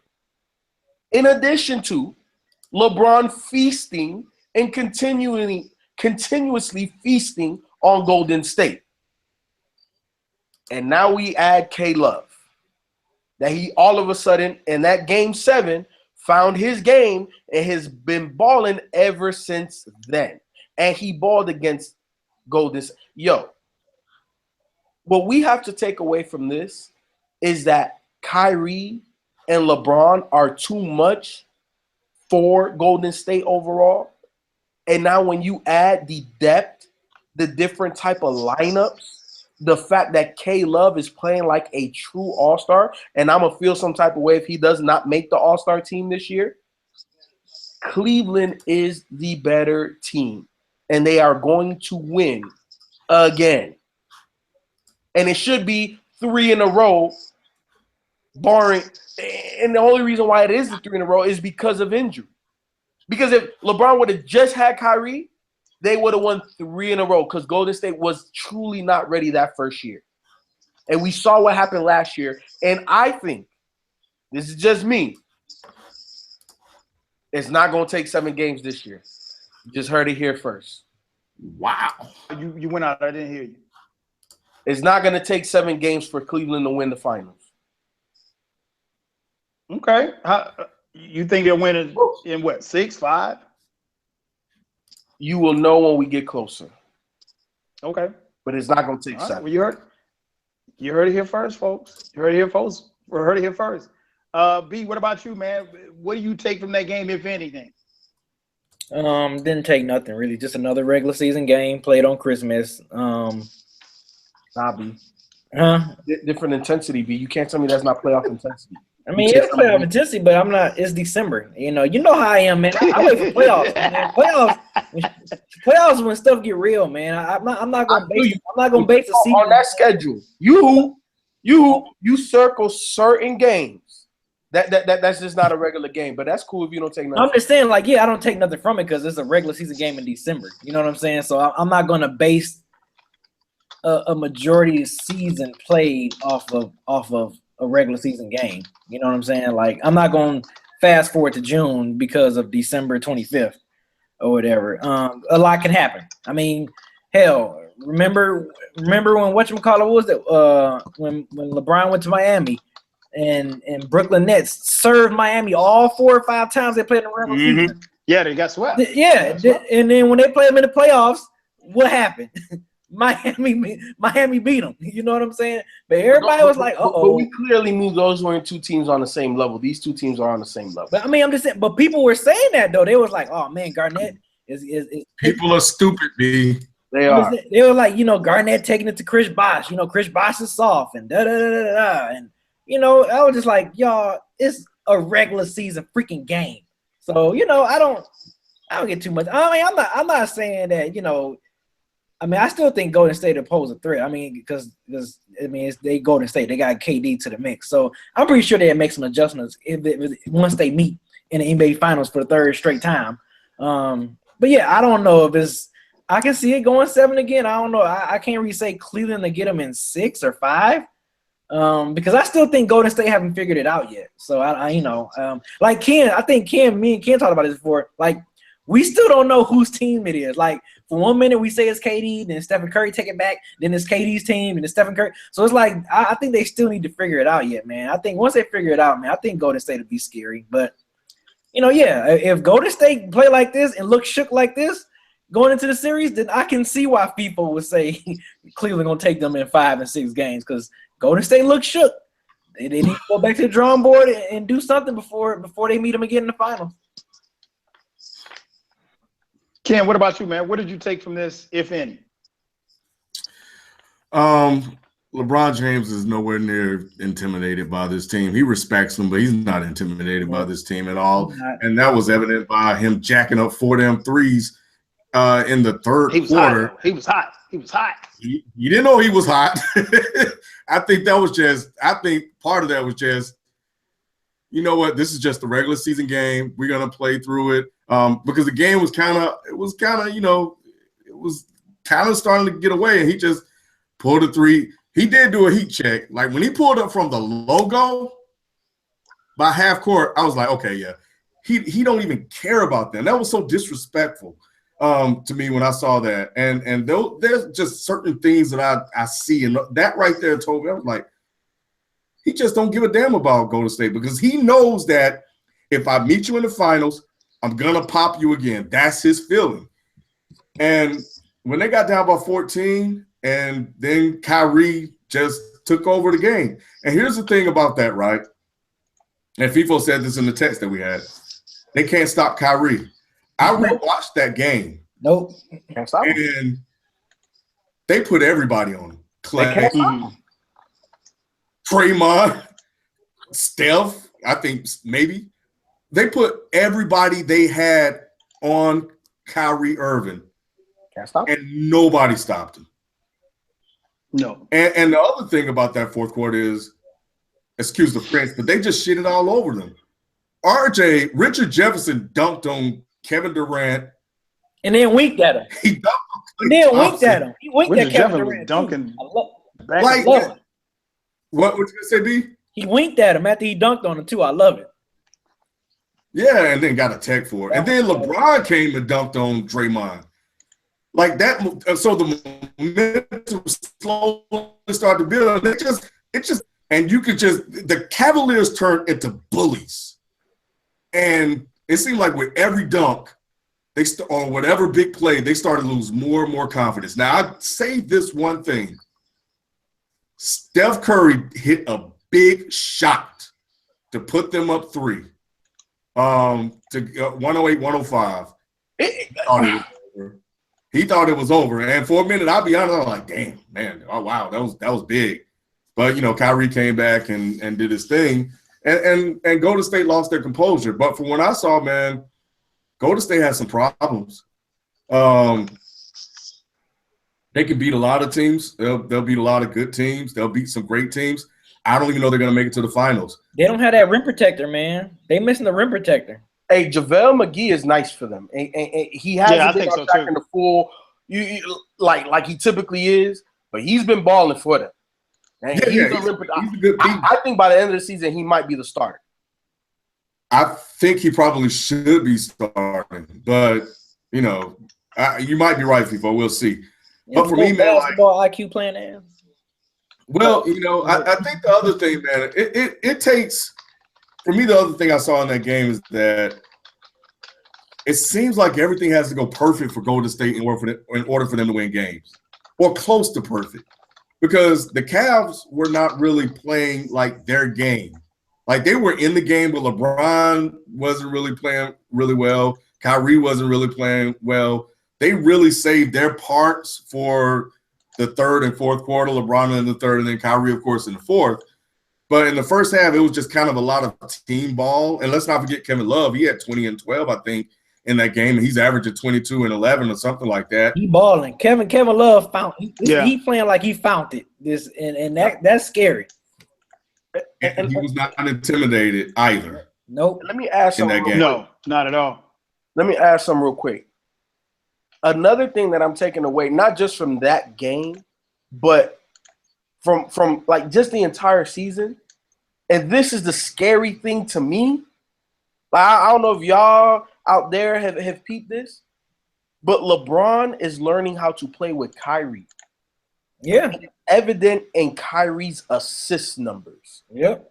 Kyrie has had a string of double-digit assist games, and a lot of them are coming to LeBron when he's dancing on him, sham godding people, and he's getting to that lane, and LeBron is making football cuts. LeBron is most dangerous on the basketball court when he's making football cuts. Watch him and D Wade. These boys was throwing full court alley-oops. LeBron, every time D Wade made a move and they figured it out, LeBron was cutting right behind that. Mm-hmm. Yo, it's funny you say that because Kobe Bryant did a video about like how LeBron cuts to the basket like that. And yeah. Kobe Bryant, he actually made like a defensive video how teams should probably play defense against that, but teams are still not doing it. So yeah, you're right. You're absolutely right. He's gone, and when LeBron makes up his mind that he's gonna cut, and he has that chemistry, like LeBron and Mo Williams do it a lot. Mo will either attack from the wing or from the baseline, and LeBron is coming from that wing hard like this. Yep. Drop pass, Watch Kyrie and LeBron as a tandem. It is so crazy because last year Kyrie needed to learn how, or the year before, the first year together, right?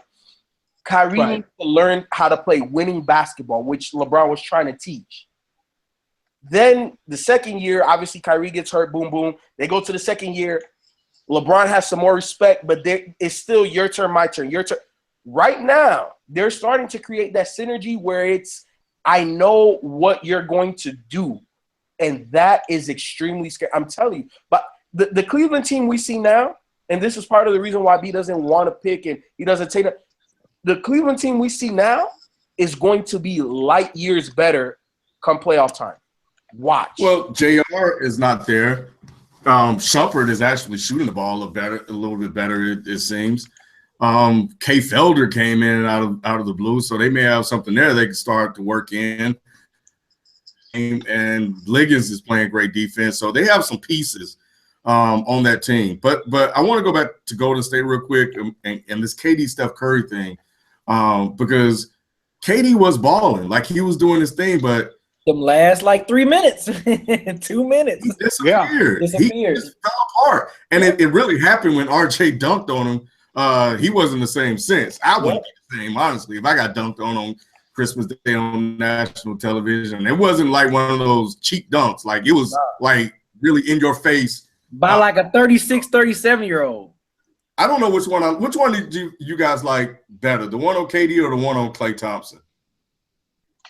The one on KD was kind of, I mean, well, both of them I thought were dope because it's Richard Jefferson. You know what I'm saying? And like Richard Jefferson literally has been playing forever. Like, you know, like we remember Richard Jefferson in college. Like, And so to see Richard Jefferson and quiet as kept. I mean, Richard Jefferson, especially for you young people who didn't see Richard Jefferson play early in his career, he was a dunker. He was so it wasn't. So it's not far-fetched for him to be dunking on somebody. That one on Clay was nice because I think that KD one changed the whole mood. Like you said, Ken, KD wasn't the same. Like that was an emotional. And then he winked at him at the end. Oh man, like yeah, that changed the whole. That changed KD after that. So, yeah. But yeah, the Klay Thompson one was a meme though. The Klay Thompson one was a meme. But that was, and then he fell down. Man, that was a nasty one. But they really need to figure out whose team this is, because I still think Golden State is very, very dangerous. Yeah, but Steph Curry just hasn't been the same, man. And I think he has more of an alpha in him. Steph Curry on this team is what Kevin Durant was on the OKC team, and that's kind of how I see it. So they're going to have to figure that out. In terms of basketball and sharing the ball, they'll always be able to systematically and as a team and in a unit play well. But there are moments when you need stars to step up, and who's going to be that guy? And I haven't quite seen that. Steph Curry right now is playing second fiddle to Kevin Durant, and I don't know if he's quite used to that. Mm-hmm. But I don't know if even Golden State going to make it out of the finals, but we'll talk about that whenever we get there. Yeah, I think it's I'm actually the three of you made some great points. I'm not even going to debate any of the points. I think I agree probably more with B. I don't really take much out of this, just because I think now here's one thing that I did take from this game. I was we texted about it. I was very impressed with how both teams look at points defensively, because there was one point in the third quarter, I think, either second or third quarter, like when neither team could get a bucket. Like both teams had, and they were literally shutting each other down on every possession. And it kind of took me back to Game 7 a little bit. I don't put much into the regular season because I think there's so much basketball that has to be played. I think there's a lot of stuff that can happen as far as injuries. Hopefully nobody's injured, because we want to see both of these teams at their best and at their strength. FIFO makes a great point. Kyrie cannot be stopped. That's going to be the problem that Golden State is going to have, because if you put Klay on him, then you risk losing what Klay gives you on the offensive end. And if you can't put Steph on him. I mean, we've already seen it. Steph and Ty, and I don't think Ty Lue got enough credit for this, but that series not only changed with LeBron's play, but it also changed because if you look at early in the series, Kyrie was the defensive mark, and they were going at him with Harrison Barnes. Then Barnes goes into a funk, and then Steph Curry becomes the defensive mark. And they kept going at Steph no matter who had the ball. They were finding Steph, and they were going right at him. And Steph is not going to be any better defensively this year than he was last year. I mean, let's just keep it real for what it is what it is. But I think what we saw is, like I said, for me, I was very impressed defensively with both teams had to do. I don't put much into the game because I think it's early in the season. The teams are kind of figuring each other. I've seen Golden State play some games where, like Ken said, it looks like Steph is deferring to KD. KD is deferring to Steph. Draymond is Draymond. I mean, you just don't know what you're going to get from him on a night-to-night basis. Cleveland didn't have JR, which I think is a key component in whatever run that they make. These are the two teams that we're going to see in the finals. I'm looking forward to it. I don't put much into the regular season. I think when they play in Golden State, whenever that game is, and I'm sure we'll talk about it, I think Golden State will hold serve. I think Golden State feels like they let one go because they were up, I want to say 12 in the fourth quarter. 14. 14, okay, that's even worse. I agree with Ken, too, that LeBron, he respects him, but he don't fear him. He's beaten him once. And there was a moment during that game in the second quarter where you see LeBron, when he started feeling it, like, okay, like, I can do this. Like, I'm used to playing against KD. This ain't no different. And you can kind of see the light go on. So I'm interested to see how this plays out, particularly in a 7-game series. I'm interested to see the chess matches. I agree 100% with FIFO. I think, and we've clowned him, but I think the big man is ultimately going to be JaVale McGee. I don't know what Zaza is going to give you other than 6 fouls. Again, I didn't take much from the game. I thoroughly enjoyed the game, but I don't think one team has more advantage than the other. I fully expect Golden State to win at home. And I don't think home court advantage is going to matter one way or the other because both teams are more than capable of winning on each other's home floor. I think it's going to be interesting to see how it plays out on a night-to-night basis because I think these teams are definitely checking for each other. Even when they're not playing each other, I think they're checking the box scores. They're checking to see what's what and see who's doing what and how it's going. Moving on, as we mentioned the NBA, man, these last couple of weeks, and again, it's been 2 weeks since we've been together, but Russell Westbrook and James Harden have both been on a tear. We saw the other night where James Harden went for 53. He went for a triple-double. I think it was 53, 16, and 17 or something like that. I don't have the numbers in front of me. So I'll start right there, FIFO, man. These last couple of weeks, not the whole season, but these last couple of weeks, who's been more impressive to you, Harden or Westbrook, and why? You know, man, like everybody's talking about this right now. For me, it's honestly 50-50. It's okay. Really like I think you're splitting hairs. But if I have to pick one, I'm going to pick Russell Westbrook. I think they both mean the exact same to their team in terms of like MVP and all of that. But I think because in OKC, there's not really an offensive system. It's Russell Westbrook. Even though you could kind of say the same thing for Houston, but Houston has a whole bunch of shooters out there, man. You know what I'm saying? Like right. There's an offensive system in place that we know is tried and true, and it's just revamped in Houston. Where in OKC, like we talking about like the second leading scorer is Steven Adams. Hey, I think Russ is doing more with less talent. I think Houston has a little bit more talent than OKC, and I think that's the difference for me. It comes down to the team and the surrounding pieces. OKC has less than what Houston has right now. But in terms of actually comparing James Harden and Russ, we're splitting hairs, man. Like both of these guys are doing things that we have rarely seen or has never been done. James Harden is on pace to be the first guy to average 25 points and 12 assists. Never been done. That's crazy. And then Russell Westbrook, on the other hand, is averaging a triple-double. We haven't seen that in almost 40 years. So I don't know, man. Like those guys are equal to me. But if I got to pick one, I'm picking Russ. Okay. B, what about you, man? Last couple of weeks, man, who's been more impressive, Harden or Westbrook, just because he just been a triple-double freaking machine, man. But hey, the other night James Harden did something I think they said no other player has ever done in NBA history is have a triple-double with 50 points and 15 plus rebounds and 15 plus assists. Like, yeah, and I didn't know that never been happened before, so that's pretty impressive. Like, and then low key, James Harden is almost averaging a triple-double. Hell, he's averaging 28 points.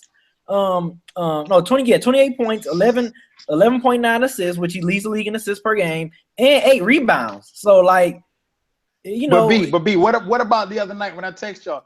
Westbrook had a triple-double in the first half. Oh, yeah, no, Westbrook. No, Westbrook. I mean, I would definitely have to go Westbrook, man. Like, I mean, what he's doing is freaking insane, man. Like, he's doing something that my dad swore that wasn't going to happen again, and averaging triple-double. And right now, he's on his way to doing that, man. At this pace, Russell Westbrook does not take a play a night, nothing off. This dude plays 100 times 100 every single time, man. It's like amazing, like watching this. It's really cool witnessing this. Like, it really is. Because like I said, I always like to see, you know, historic stuff getting broken in my lifetime, and I want to see it. So it's kind of cool seeing that, like, first thing. So I really hope he do average a triple-double. I really do. I honestly do. Have you talked to your dad about it? Yeah. Talking about it all the time. What's he saying about Russ? Oh, he think he's gonna do it. Like my dad think he's gonna do it, and I'm like, damn, you think so? He was like, yeah, oh yeah, he gonna do it. I think he might, and he said the same reason that we all said. Like Russell does not take any plays off. So yeah, my dad like, man, I never saw that happen, but I think it's about to happen. Like he think he's about to average triple double this season. Like it's crazy. No doubt, no doubt. Ken, what about you, man? Like people said, it's kind of like splitting hairs, man. But who's been more impressive over these last couple of weeks? Well, I hate to be that guy, but I gotta go with. I'm gonna go. You know, everybody's went with Russ. I'm going with Russ for a different reason. Okay. And mainly because while Harden's triple doubles are impressive, and a triple double is a triple double, right? Can't overlook the fact that it is inflated slightly by that system, which is a great system, and it fits them perfectly because they're just surrounded by guys that can shoot the ball. You know, and rebounds notwithstanding, that's a little bit more difficult to get, which is why he's not averaging a triple double like Russell Westbrook. But the 50-point triple double was more impressive than most of the triple doubles Westbrook has gotten. But overall, I like Westbrook's more because they're really, But he got it at half though. I know, but in a half. But the numbers didn't go much higher for the rest of the game, though. You still playing basketball against professionals. I know. Triple double at halftime, man. That's tough. Jason Kidd had some triple doubles at the half, if I remember correctly, though. Not like that. I don't know about that, Ken. I think Rondo was. I just say that he did. I don't remember it. I don't know. I have to look it up. But I have to go to Basketball Reference. But either way, that's impressive. But look, Russell Westbrook is just effort and trying to win the game, and so is Harden. Harden's not trying to get a triple double; they just happen. But that system they play in is incredible, and it's perfect for James Harden, D'Antoni's system, because they just surrounded by guys that just jack it up from all over the place. Ryan Anderson, Eric Gordon coming off the bench, hitting 6 threes. They got Trevor Ariza who can pop 3 or 4 threes. You know, they got Sam Deckers playing actually good ball. Right. You know, they got guys all over the place. But Russ's effort, just trying to win the game because that's all they got. He doesn't really have a system like that. It is impressive, man. So I got to give it up to Russ. They're winning. That's the thing. Like, they're winning games. Russ, the Oklahoma City Thunder, I want everybody to really understand, should not be winning games like that. They shouldn't have a winning record with the team that's on that court. This is all Russell. The job of a police officer can only be accomplished with the. My bad. What the hell? That's me. My bad. Hey, FIFO. What up? I wanna see James Harden do something that hasn't been done by a point guard since Nate Archibald, and that's lead the league in points and assists per game in the same season. Harden is 4th right now in points per game, but he's leading the league in assists per game with 11.9. Yeah, and Russ is leading the league, right? Russ is leading the league in scoring, ain't he? Yeah. That's crazy. I thought he was second. Leading? Okay. Say what again, Ralph? I said that's crazy. Leading the league in scoring and averaging a triple double. Right. Like I said, I want to see James Harden do that. I want him to lead the league in scoring and lead the league in assists. I want to see him do that. Nate Archibald did it in 73. He averaged 34 a game and averaged 11 assists a game for the entire and he was like 5'11". He did it at a short height. Right. Bare. He wasn't even 6 feet.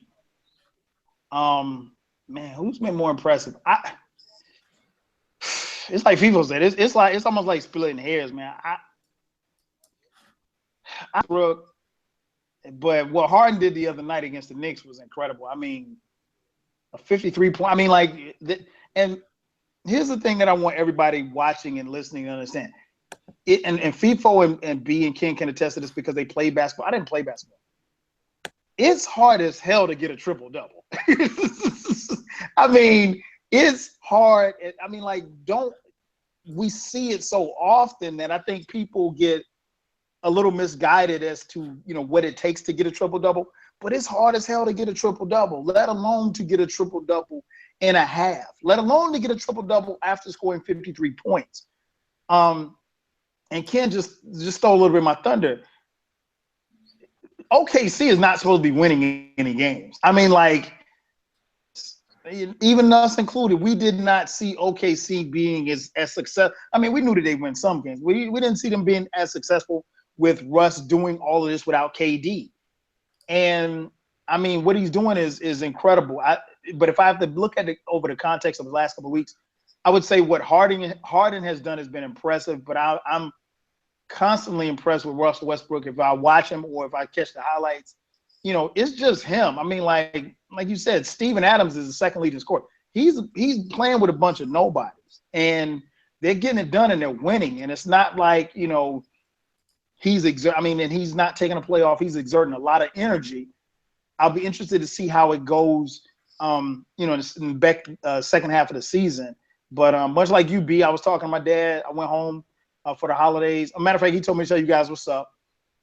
And he said the same thing. He was like, he loves Oscar Robertson than anybody would do what the Big O did back in the day. And he said what Westbrook is doing is just phenomenal. And I agree. I think it's crazy. And I think he's going to keep going. That's the crazy part about it. And you look at him and you wonder, okay, well, how long can he keep this going? He's going, as long as they're walking out on that basketball court and throwing up the ball for a jump ball, that's what you're going to get from Russell Westbrook. So, I mean, I don't want people to see him getting a triple-double and just kind of dismissing it. It's hard as hell to do that and still win. Man, it is crazy. Moving on as we close out the show, and we're going a little bit over, but I just want to jump on one more topic. Ronda Rousey, man. Ronda Rousey got the brakes beat off of her this past weekend, fighting Nunez, UFC battle. We all saw it. If you didn't see the fight, it didn't last too long. It was only 48 seconds, man. B, is Ronda Rousey done? You muted, B. My bad. Oh. The hype machine is now dead. You know, it's amazing. I ain't even. You know what? It's funny because I didn't even realize what was her record until I looked at it, and I'm like, wait a minute. So she was 12-0 with all this hype machine going behind her. I thought Ronda was like, 22-0 or 25-0 or something before she took her first L to Holly Holm. I forgot her record. And I'm like, she's 12-2.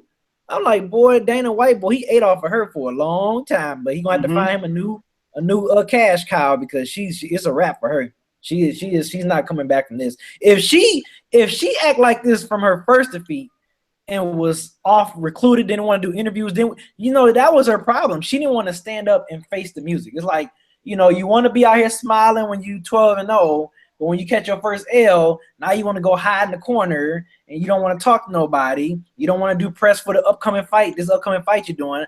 Me personally, I think she should have had a couple of tune-up fights before she come right back in after over a year off fighting for another title. She should have had some tune-up fights before this. Right. But look, the hype machine is gone. You know what I'm saying? I didn't realize that. Like, I call it the hype machine because of her record. Like, they talked about her like she was freaking 30-0. Now, granted, she put women's, MMA, UFC on the map. Just, her alone. She kind of helped put that on the map. I give her that. But, yeah, man, I mean, Layla Ali dominated her sport for freaking years and years and years, and she has an impressive record to prove behind that. This is like, man, right. The hype machine. Hype machine is a wrap for her. She should go ahead and hang it up and do whatever. It is what it is. I'm glad she's not on suicide watch. Last time she was on suicide watch. Trouble. I'm glad she's not on suicide watch now. So let's be happy about that because still in my mind, I can't think of someone beating you up that bad that you got to commit suicide. But I'm just glad she's not on that. So, but hey, it's a wrap. It's a wrap for her. She's a retired, Kyle and fellas. Okay. Ken, what about you, man? Is Ronda Rousey done? Marketing is a powerful thing, isn't it, B? It is, ain't it? Yeah. I hope she saved all the money. I hope she invested her money wisely. She said, I think her trainer's saying it's 50-50. And this is what told me everything I needed to know when she said that I need to sit down and think about my future. Anytime you got to do that and you're a fighter, you want that's out. not good. Yeah, you want out. Yeah. You want out. Yeah. Them right hands was clocking her, man. Them right hands was clocking her. Yeah, she was embarrassed. Again, this was supposed to be her great comeback and didn't go as planned. And I think once the first 2 to 3 punches connected, it was a wrap. Because I in her head, I'm pretty positive she was just thinking of what the world was saying at that moment. You know what I'm saying? Like, bam, bam, bam. I was like, oh, my God, now I have to go through all of this again. And at that point, you're not thinking about the fight. You're thinking about what the world thinks of you. And if you're at that point as a fighter, man, and you're afraid to take L's, then you're afraid to fight. Yeah. And if her whole thing was built on being undefeated, being marketable, like she would have a great story if she could come back and reel off 12 wins, and come back from this adversity. Because what America loves is America loves a comeback story. They love somebody to overcome what seemingly insurmountable odds. But her acting career is done, or she's not going to get any sponsorships probably. Maybe for Band-Aid, but and bandages. Outside of that, it's a wrap. Outside of that, I think Band-Aids. Damn, Ken, that's messed up, dude. That's messed up. Oh, yo, that's funny. Oh shit. She done. Oh man. You wrong as hell, Ken. You are, bro. Wrong for that. Hey, but you right though, man. Look, Ronda. Look, man. Ronda is a wrap. It is. Ronda is it's over. It's over because look, after Holly Holm, it was kind of like, okay, even Mike Tyson got right. So and it happened early enough in your career. You like if you go undefeated for the rest of the time, it's a blip, cool, whatever. But to get your ass whooped the way you got your ass whooped after everything you talked about the first time, yo, like this is the worst thing that could have happened. You understand? Like if you would have lost a fight by decision, whatever, like I get that. You get knocked out like how you used to knock people out. Right. Yo, it's a wrap. I don't know how you get back. Look, Ken, I understand like we like people, making a comeback and all of that. It's America, land of opportunity, second chances, this, that. Yo, she will never be what she was marketed to be. And it's a wrap. And I have the same advice that you do. I hope you did invest your money because look, you're not gonna make that much more in fighting. I don't think her acting career is over, but she need to transition ASAP. You need to stop putting your training outside of that ring and into the Actors Guild. You need to do something because it ain't gonna be fighting. You're not gonna make your money off of fighting like that no more. You're gonna be a minimum wage fighter. Yo, like it's man. It's so sad too. It's so sad. I believe. Oh yeah. Yo, shout out to Q. He mentioned in the chat room the last time we talked about Ronda Rousey with B said it about her suicidal thoughts. That was hilarious too. Yeah, we couldn't stop laughing. I don't have much to add, man. She's done. It's something when the bully gets beaten. When the bully gets beaten, man, it's a wrap. There's nothing else you can do. I mean, her confidence is shot. Man. Damn. Yeah, I don't even know. I mean, I have to go back and look. I don't even think she connected on any punches. Like she took the beat. She caught them paws, man. It was a wrap for her. Yeah, man. Her face looked like you got hit with a sack of nickels. So I don't know what else she can do. But she's a woman, and she can act. I guess a little. She'll find something to do. I mean, hell, she can commentate. She can do something. Speaking of gangster stuff, man. Before we jump on a couple of one gotta go before we get out of here. Ken, question. Are you there? Mm-hmm. Okay. What's up with your man, Akeem Talib, snatching Crabtree's chain? What would you have done if you were in a game and a man walks up on you and snatches your chain? I'm getting thrown out. Y'all already know, man. You're not gonna do that to me for the world to see. Nah, man, that's not gonna happen. I understand that, Talib has this record, this, that, and the other, but that's one time where, I gotta stand up for myself. You're not gonna embarrass me like that and snatch my chain. Yes. B, what about you, man? What would you have done if Akeem Talib had snatched your chain? Like him, I just would have had to just take an L and take that penalty, man. Hey, look, we already lost our quarterback. What else is it to lose? You know what I'm saying? Like, might as well just go ahead and just go ahead and scrap it out.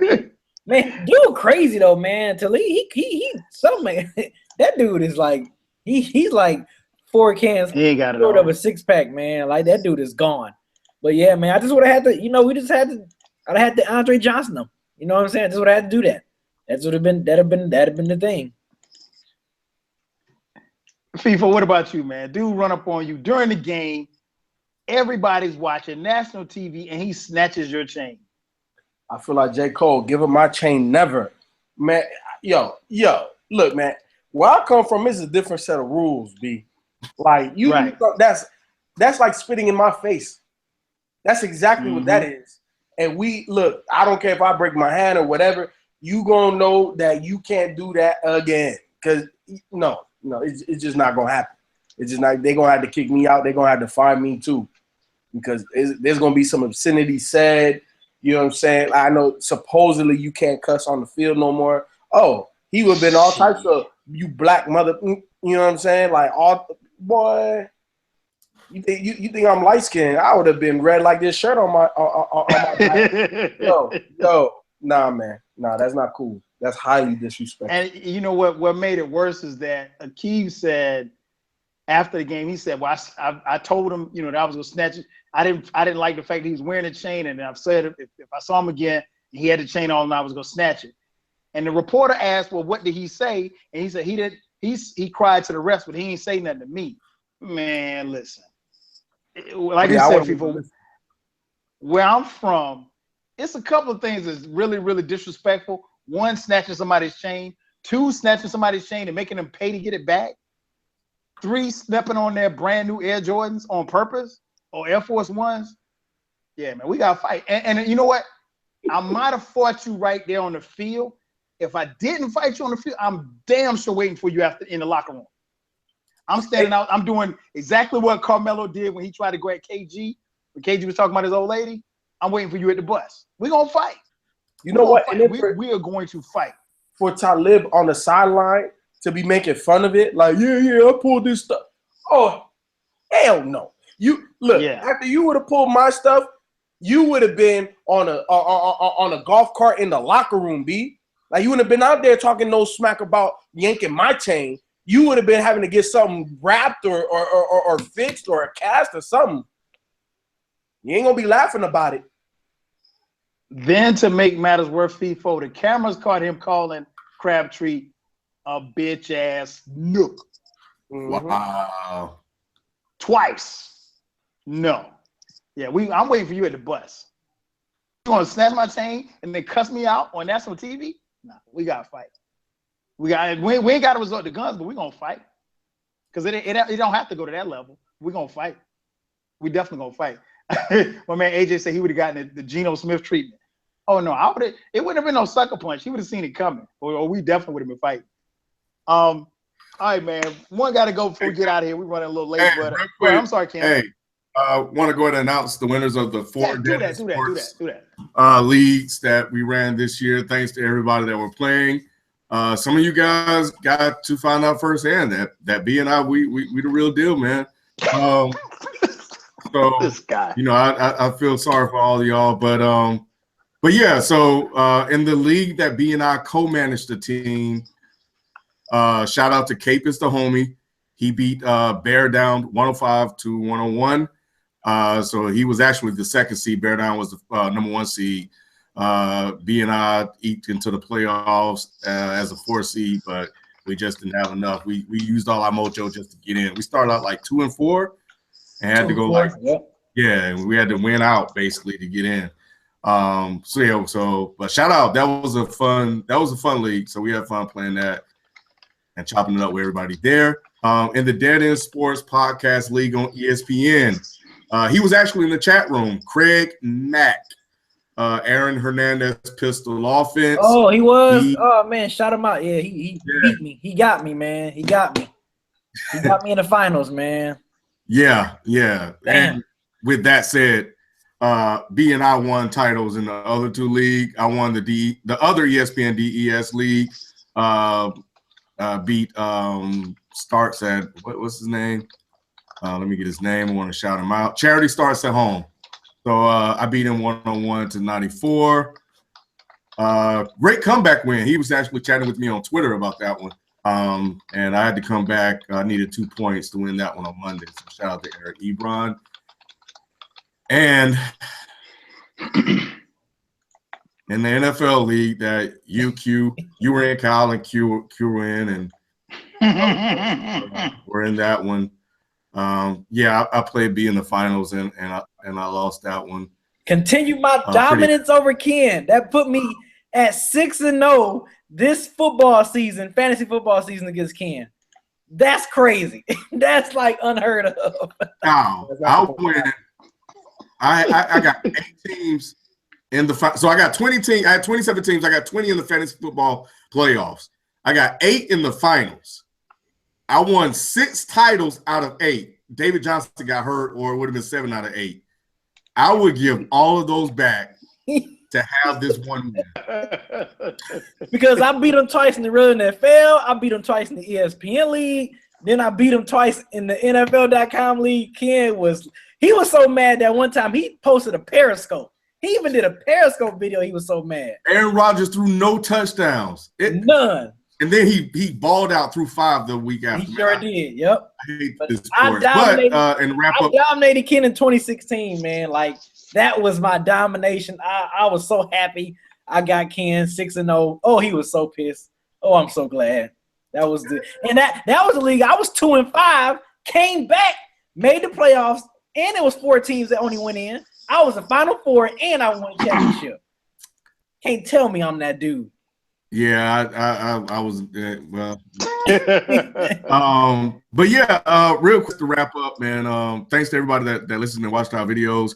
We B and I we played and we ran 4 leagues this year, and B and I played in 3 of the 4 finals of the 4 leagues we ran. So if y'all want to join up next year and get your ass whooped again, we'll be here. And what I'm going to need everybody listening and watching, and even if you listen to we'll watch this after this is recorded, I'm going to need y'all to step your fantasy games up and beat these dudes.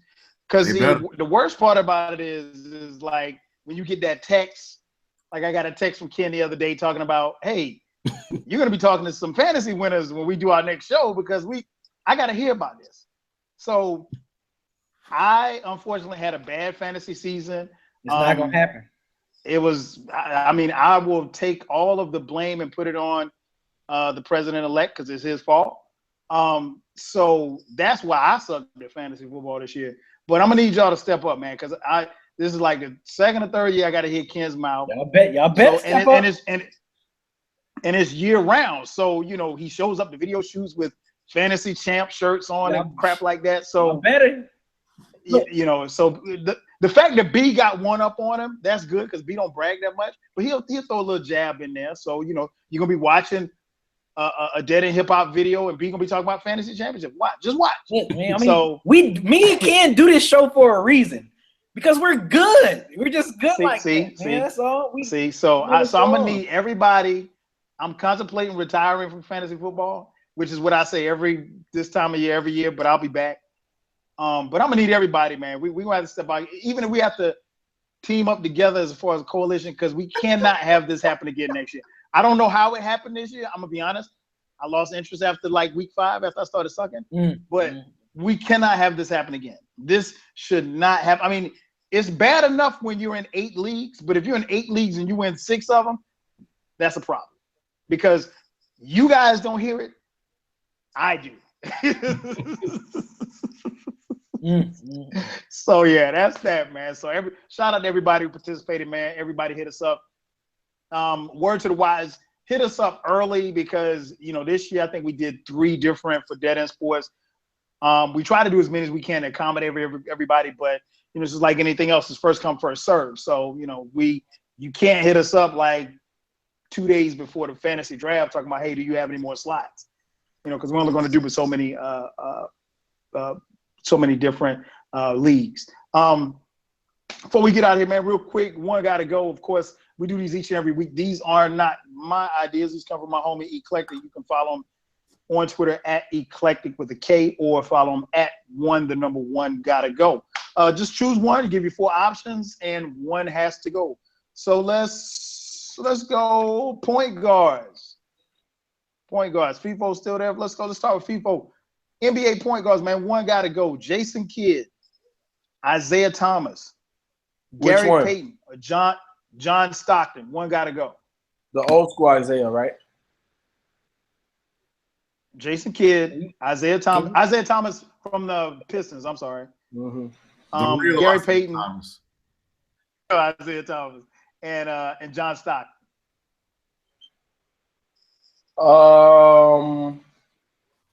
This ain't easy. I'm gonna take out GP. Wow. Okay. Now, what was the point guard of the crew is getting rid of the glove? Hold on. All I heard was GP, Isaiah, and Stockton. Who was the 4th one? J Kidd. Yeah, I'm taking out GP too. Yeah, GP because what made GP great can kind of be taught, right? Like you got to have that dog in you, but he was known for alley-oops, and he didn't throw like crazy alley-oops either. Like for alley-oops and being like a tough, gritty defender. J Kidd's vision, you're halfway born with that. Like you can't teach that what J Kidd was able to do. Right. Yeah, J Kidd was a beast, man. Yeah, what Isaiah Thomas can do, scoring wise and winning chips and stuff like that. GP ain't never do that. And then the last one was Stockton.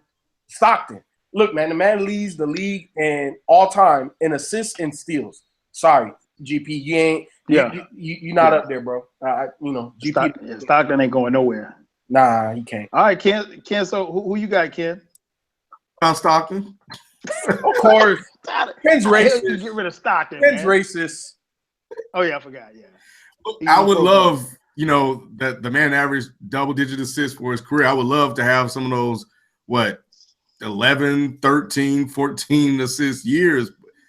But man, I'm not racist. Give me Gary Payton, man. I need somebody that's gonna lock down.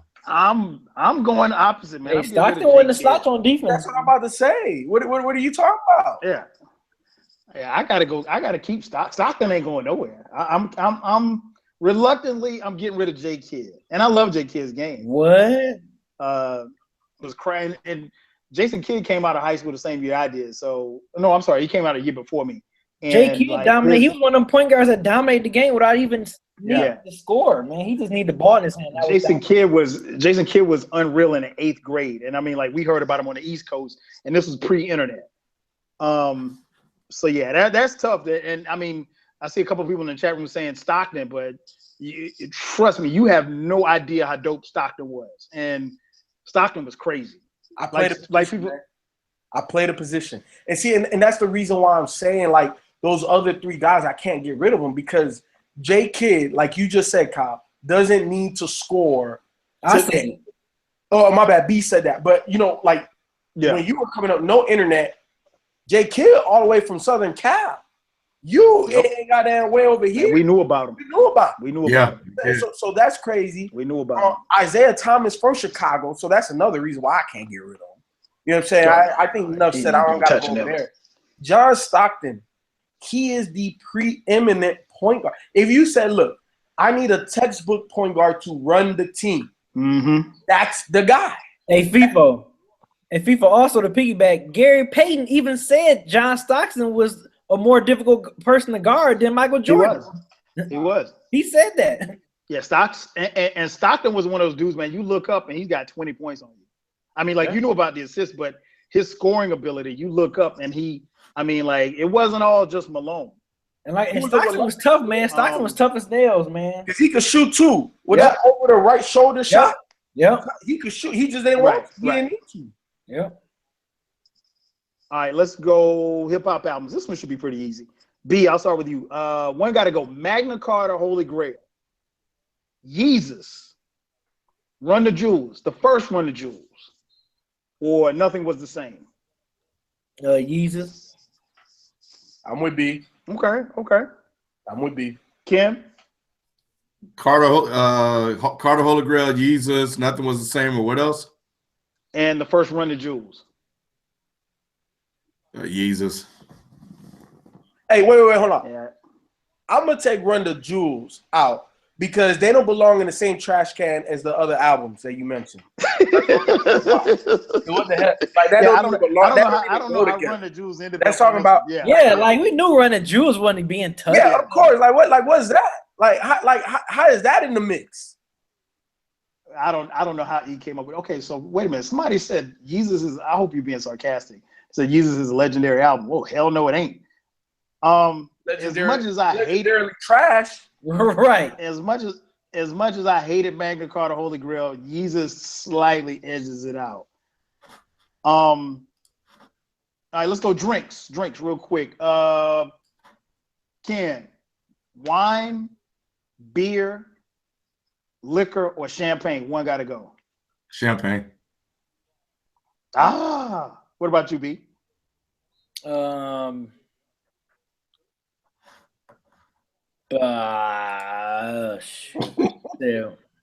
But I mean, I guess probably champagne because it's not like a man drink. Like you think a man drink champagne. So I gotta get rid of champagne.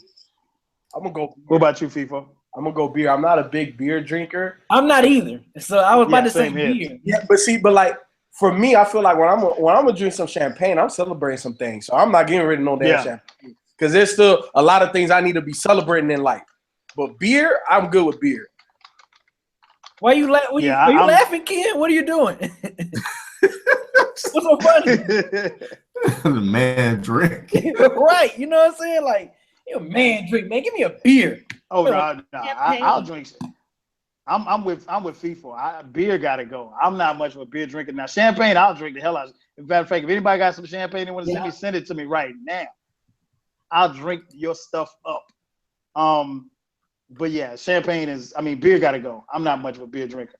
All right, let's see. I got 3 more. TV shows, and this, hopefully you guys have seen all of these, but you may or may not have. TV shows: Ken, The Wire, That's staying. Walking Dead, Game of Thrones, or Breaking Bad. Wow! Oh my God! I know, right? Woo. I can pick mine. The Wire. Go ahead, B. Walking Dead. Walking Dead. What was the last one?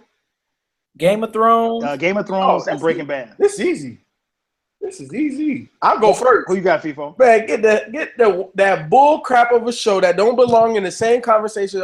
Walking Dead out of here. Walking Dead is good, but it's not over the other 3 shows though. Come on, man. Ken over here contemplating. Nick, I got. Confused. I know it's gonna be tough for Ken. I know you get. I got Walking Dead too. Ken, you better not say The Wire. Ken, I swear to God, if you say The Wire, I'm taking your black card. Hey, Ken say The Wire. Ken say The Wire. We kicking him out the group. No, I'm not saying The Wire. I think it's between Breaking Bad and Walking Dead. And it ain't Breaking Bad. I guess I'm going to go with Walking Dead. Yeah, it's a Walking Dead. Get that wax on. Yeah, The Wire ain't going Yeah, nowhere. I said when The you, Wire, when you I said think, The Wire, I'm like, that's not being touched. That's oh not yeah. The Wire is. I think Wire is probably for me the greatest show I've ever seen on TV. All right, let's go old school hip hop albums. The DOC, no one. FIFO, the DOC, no one can do it better. Ice Cube's America's Most Wanted. Ooh. Dr. Dre's The Chronic. Ooh. And Snoop's Doggy Style. Oh, West Coast albums. man. All West Coast. All West Coast. What you got, Oh, FIFO? I gotta get rid of DLC. Like you made it easy. You made it easy, man. I gotta get rid of DLC. Like FIFO, have you heard No One Can Do It Better? no. I have, but Okay. you know, like it's not something I ever went back to though. Oh. You're saying like Doggy Style's a classic, Chronic's a classic, America's Most Wanted is a classic. You know, like I listen to that and I'm like, out of those four, that's the one I gotta go. FIFO, take it from your boy. And I know you listen to a whole bunch of music. You might not have, if you have time or when you have time, go back and listen to No One Can Do It Better. That shit is amazing. I know you'll love it. I ain't even gonna say you'll like it. You'll love it, FIFO. Just when you get time. Don't, you ain't got to do it next week, 2 weeks from now, whenever. Go back. No, I don't think FIFA would love it, but I think FIFA. I think FIFA would appreciate it because I mean, for one, it's produced top to bottom by Dre. So I mean, I think people will appreciate it, the classic West Coast classic that it is. But I ain't gonna say he gonna love it. I don't think he'll love it.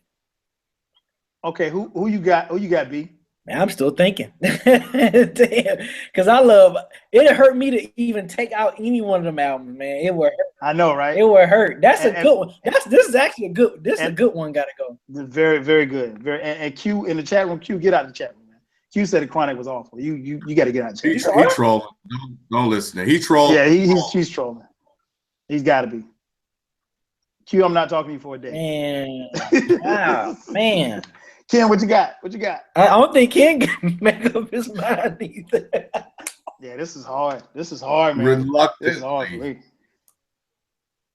I gotta keep Snoop, Dre, and Ice Cube. You know what, man? Yeah, I think I gotta go with DLC too, man. Damn, it hurt me to say. I gotta go with DLC too. Damn, that's a good one. That's really a good one. Damn. I can't. I don't even know if I can decide on it. And you know what? Because looking at it, Doggy Style is the one that I played the least. But I love that album. Man, I played the shit out of Doggy Style on that shit. I did too. I mean, but I'm talking about like recently, like No One Can Do It Better. I listen to No One Can Do It Better at least like once a month. That's 88 too. Incredible year for hip hop. Shit. Oh, yeah, it hurts me to say DLC. I gotta take it out, but it hurts me to do it. All right, man. One more before we get out of here. Power forwards, man. Power forwards. Ken, Rodman, McHale, the mailman of Barkley. Who's got to go? Karl Malone. You don't like Karl Malone. You don't like Karl Malone. Yeah, I don't like Karl Malone. I gotta go with Malone too, man. I gotta go with Karl Malone. I respect him, man. Karl Malone is great. I'm not saying he ain't great and like that. Karl Malone is one of the 50th greatest players, but I gotta take him out because I can't stand him. Wait a minute, isn't Karl Malone like second in scoring? Yeah. Was he? He's first? second. Is he behind Kareem? He's second. Okay. Yeah. No. Okay, Kareem's first. Yeah, Okay. he's second. And then Kobe third. Yep, and then Kobe's third. I thought Kobe. I don't know. I thought Kobe passed him. Okay. What was the fourth power forward? Barkley. It's Rodman, McHale, Mailman, and Barkley.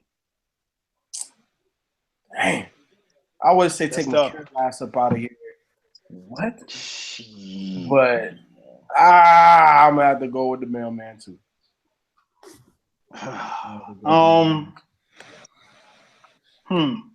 I'm gonna try to keep. Well, I mean, I don't like what Barkley talks about, but that ain't got nothing to do with it. We talking about just on the court. Damn, man. Yeah, give me the mailman. Yeah, McHale. No, not McHale. Mailman. Get mailman up out of here. Ken, did you get one? Yeah, I did. Okay. Yeah, so that's it, man. That's all I got for tonight, man. I know we right at it's 11:30. You guys got anything coming up you guys want to promote on Dead and Hip Hop you got coming down the pipe? Nope, not at the moment. All right, cool. Well, as always, man, thanks everybody for checking us out. Like Ken mentioned, that if you didn't catch us at the beginning, we got a lot of different things that we're going to be rolling out this year. We want to thank you all for tuning in and checking us out. Definitely appreciate the love and support. And hit us up, man. Feel free to hit us up if you got any questions, any comments, any criticisms, or anything you want to see about. He said, check out the Migos. Hell no. So I don't know where that came from. Yeah, man. So we got a lot of stuff coming. So we definitely, and make sure that you come back next week. We'll be covering more NBA talk. Obviously, talking about the national championship game, which is going down Monday night, and Wildcard weekend, as well as previewing the divisional round in the NFL. So that's going to do it for this week, man. For Ken, for B, for FIFO, I'm your host, 12 Kyle. We'll holler at you next week. Peace. Peace. Yo, Ken. Yeah.